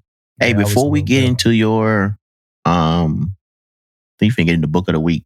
I wanted to say this, man. Something happened to me on the ship, man. I wanted to bring it up how crazy this is, and for junior officers, because I'm sitting back and I'm looking at this stuff, and I'm just looking, right. And I was on a ship, and they had an XO, and he's reading a book about war and World War II and things like that, on pretty much how ships and stuff, it wasn't, you know, ready or prepared and all type of stuff like that. He's reading about this stuff. Yeah. So he comes in the log room and he's talking to the repo. And he tells the repo, like, hey, repo, I want 25 additional FFEs or FPGs in the repair locker. I want more shoring in the repair locker. How can I get more SCBAs in the locker? Because I'm reading these books about this and we're not ready. Right? Yeah. And bro, this poor little ensign just came in the Navy yesterday, man. He writing all this stuff down, blah, blah, blah, blah, blah, blah, blah, man. And I'm sitting back and saying, dude, ain't no way you gonna be able to put all this and extra stuff in these lockers on the ship and all this stuff going through my mind. So time the XO walk out. I'm talking to Repo. How you gonna do? I don't know. I'm just gonna talk to the DCA about it. But it's just, I want to talk about the look on the ensign face because you can't say nothing. You just got in the Navy. Yeah, it's just like, yeah. You know what I mean? You just taking it on board and you looking at it and all this stuff. But in my mind, I'm thinking it ain't no goddamn. But the XO was pumped though, bro. He was charged up, which I like that. Don't get it twisted. I like, XOs that's ready to rock and roll, ready to get shit done. Yeah. But ain't no way in the hell you add all that shit to a DDG. It's impossible. I told you I look at XOs and COs like tech company, like CEOs. Like, I want to put 10,000 songs in this little machine. Okay, sir. Got you. You know what I'm saying? I want a way to like get people from place to place by other people taking their own cars and this, the Uber situation without taxis or meters, and we don't have to own any cars. We don't it's like, okay, sir, we'll do some coding and figure all this shit out. You know what I mean? Yeah. That's how I look at them, man. Like they just most definitely, man. But I will say this, man, to all the chiefs that's going to hear that from that young ensign that's going all the stuff the XO just put out. How long is it going to take you to sit down with the XO and say, hey, sir, we can't do that? Yeah. How long is it going to take? How long is it going to take for you or the DCA to go up there and say this stuff can't happen? You know what I mean? Yeah. And it's not an easy conversation because the XO said it. You know what I mean? And sometimes they be well read, bro. Like I was on a cruiser for 5 years and our XO came like a year and a half before I left. A year and a half before I left. And this cruiser had been around for a very long time. And he was like, hey, y'all don't have enough waterline security light stanchions. We like, this dude. Shout out to Captain Vance too. At the time he was Captain Vance or whatever. Philip Vance, I'll say his whole name. But we was like, this dude's crazy. Like, it's no way. He was coming through. You know how the XOs come through. He was coming through with the XO. The whole XO package. He had the whole XO. He had the gold package. He had the whole XO package. Ain't nobody on the ship like his ass. Like, the whole XO, he was the XO, buddy.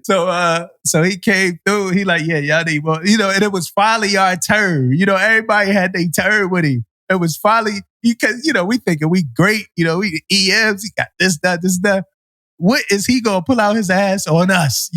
We thought we was good. We didn't pass the spot check with him. He came through. He said, y'all don't have enough waterline. Well, somebody else, came down and said, hey, the XO said we ain't got enough waterline security stats. Man, we start going off about this like crazy. Tell me why, like, some NAVC drawings, a print came out. The XO was right. The XO was right, bro. They started. Oh my goodness, we had people stanchions onto the side of the ship. I was like, these XO. So you're right. Sometimes it could be a hard fight. Yeah. These dudes be well read. Like, maybe somebody didn't see the update to that ship's drawing that said that they needed to be. You really gotta have your research like really down. Yeah. Or what is called a ship op or whatever. Like ship op. Yeah, man. You definitely gotta be ready, man. You gotta be ready to get in the ring with the XO, man. These XOs ain't no joke, man. Shout out to all the XOs out there too that listen to the show, man. We appreciate you. Most definitely, man. Book of the week. We could do movie of the week, but my movie review is hanging on to Creed 3, and Damon did not see it yet, which, I mean, is okay with me because the movie wasn't that great. Started out good, didn't end too well for me, and hopefully Damon can watch it so we can argue about it because I already know he gonna like it because his taste is toward movies of this caliber. Yeah. Now that was an insult, man. That wasn't supposed to be agreed upon. Yeah, we agree with that. That is I like those movies, man.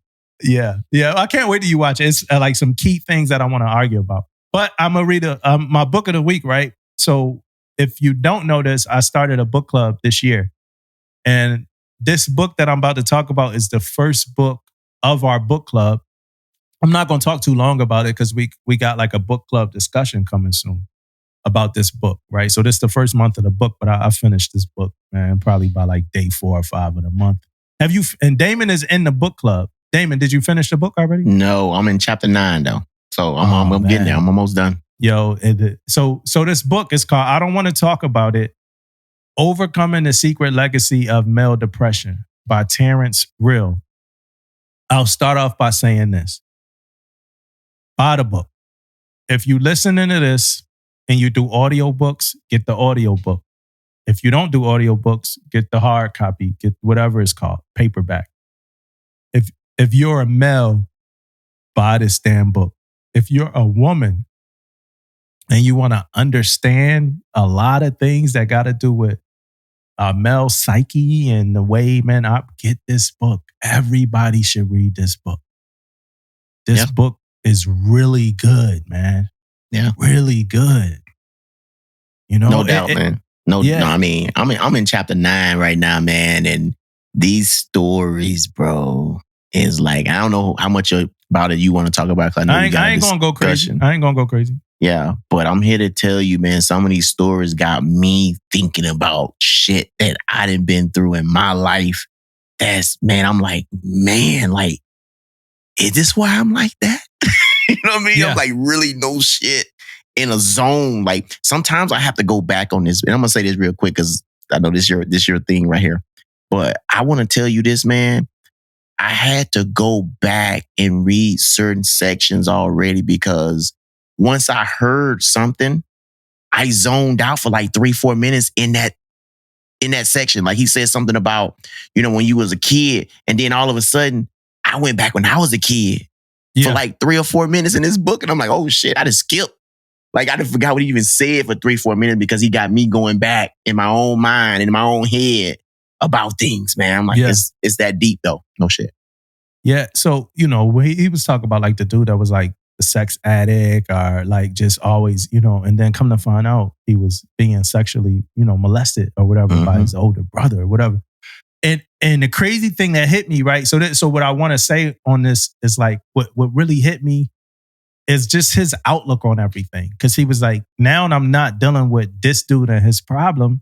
I'm trying to figure out also what happened to the brother, that made the brother like this. And that's the only thing I'm gonna talk about in this book is what I really liked about it was he's a therapist, some kind of he's in the mental health field. I don't really know his credentials. Sorry, y'all, I could have done the research. But what I really liked about the book is that he explains like how he does his sessions and why he does. So he might pull like a client, a patient, and he might talk about why he chose to do like this particular technique when it comes to the therapy versus doing something else and the benefits. Why I make people like reenact things versus just describing them. And it's a very effective book. Like if you're in the mental health field as well, it's called I Don't Want to Talk About It because I'm not putting no pictures enough. I'm edited out. Like y'all just gonna get this one. It's called I Don't Want to Talk About It by Terrence Real, Overcoming the Secret Legacy of Male Depression. The part where he was saying that, like, I don't even know if you got there yet, but it's a part where he's talking about like some of these things are passed down like generationally, and he's telling people like, yo, if you're not going to get better for yourself, get better for your kids. Yeah. That thing. And that was hit him. That's what's hitting him right there. That's the point. That point right there, bro. Yeah, that'd be the piece that get him. And I don't want to get too deep into it, like I said, because we got the book club and we're going to have a really good book club discussion. I got notes and everything. I took notes and everything from this book. So we're going to have a really good book club discussion. It might be on the Fam Room podcast. It might be available via the Fam Room podcast. I'm not sure yet how we're going to do that. We might go live on YouTube. I'm not sure. But I'm not here to promote my book club.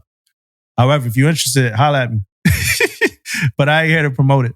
But before we go, man, there's so much that I do want to say. We've grown a lot in last few episodes.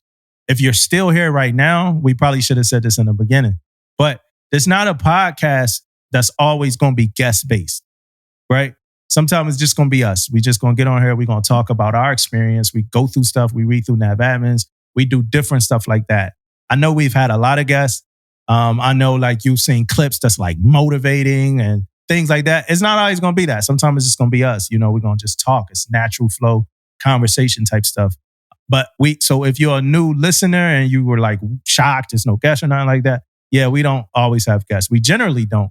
But if you're a new listener, new subscriber, new follower, new supporter, however it is that you do it, appreciate you. We thank you. We appreciate you. I'm not going to talk about merch right now because I want to get somewhere where we have merch that like when I get it, I like it. You know, a lot of our merch, when I get it, it's things about like small things that I don't like. So that got to do with factories and stuff like that. So we do still have merch. You could go to PTSF merch and find some merch. But some of the merch, I try to take away merch that didn't feel right or look right or the quality wasn't, you know, the greatest with our merch.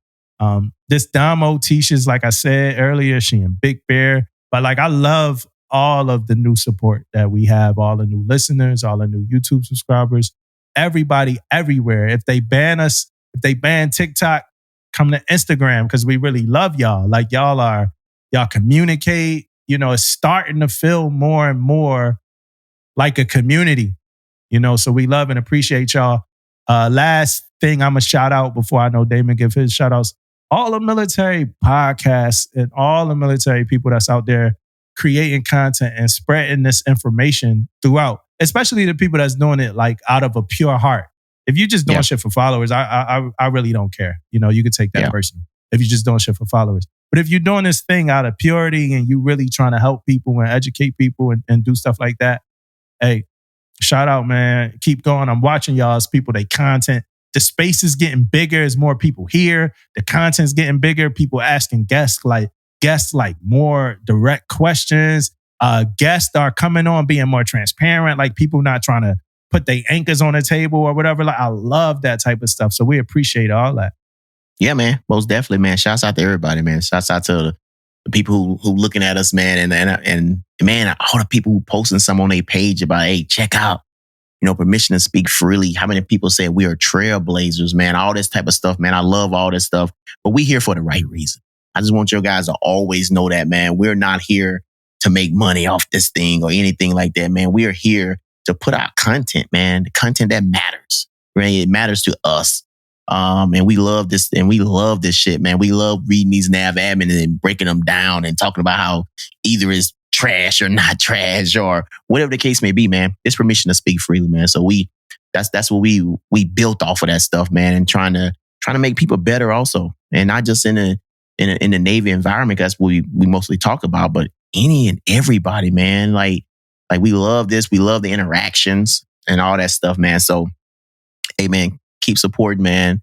And like Damo said before, man, we do love the guests and what they come on and what they bring to the table, man. But we also love being on here, man, and talking some real stuff, man, between each other also. And we wait. The future is bright. You know, you guys keep talking, keep getting, and then and something that I also, man, if you guys got something you guys want us to talk about, man, let's do it. Let's talk. Let's go. You know, because I know it's things out there that maybe I may be thinking of from a leadership standpoint, and you may be thinking about it from a different point of view.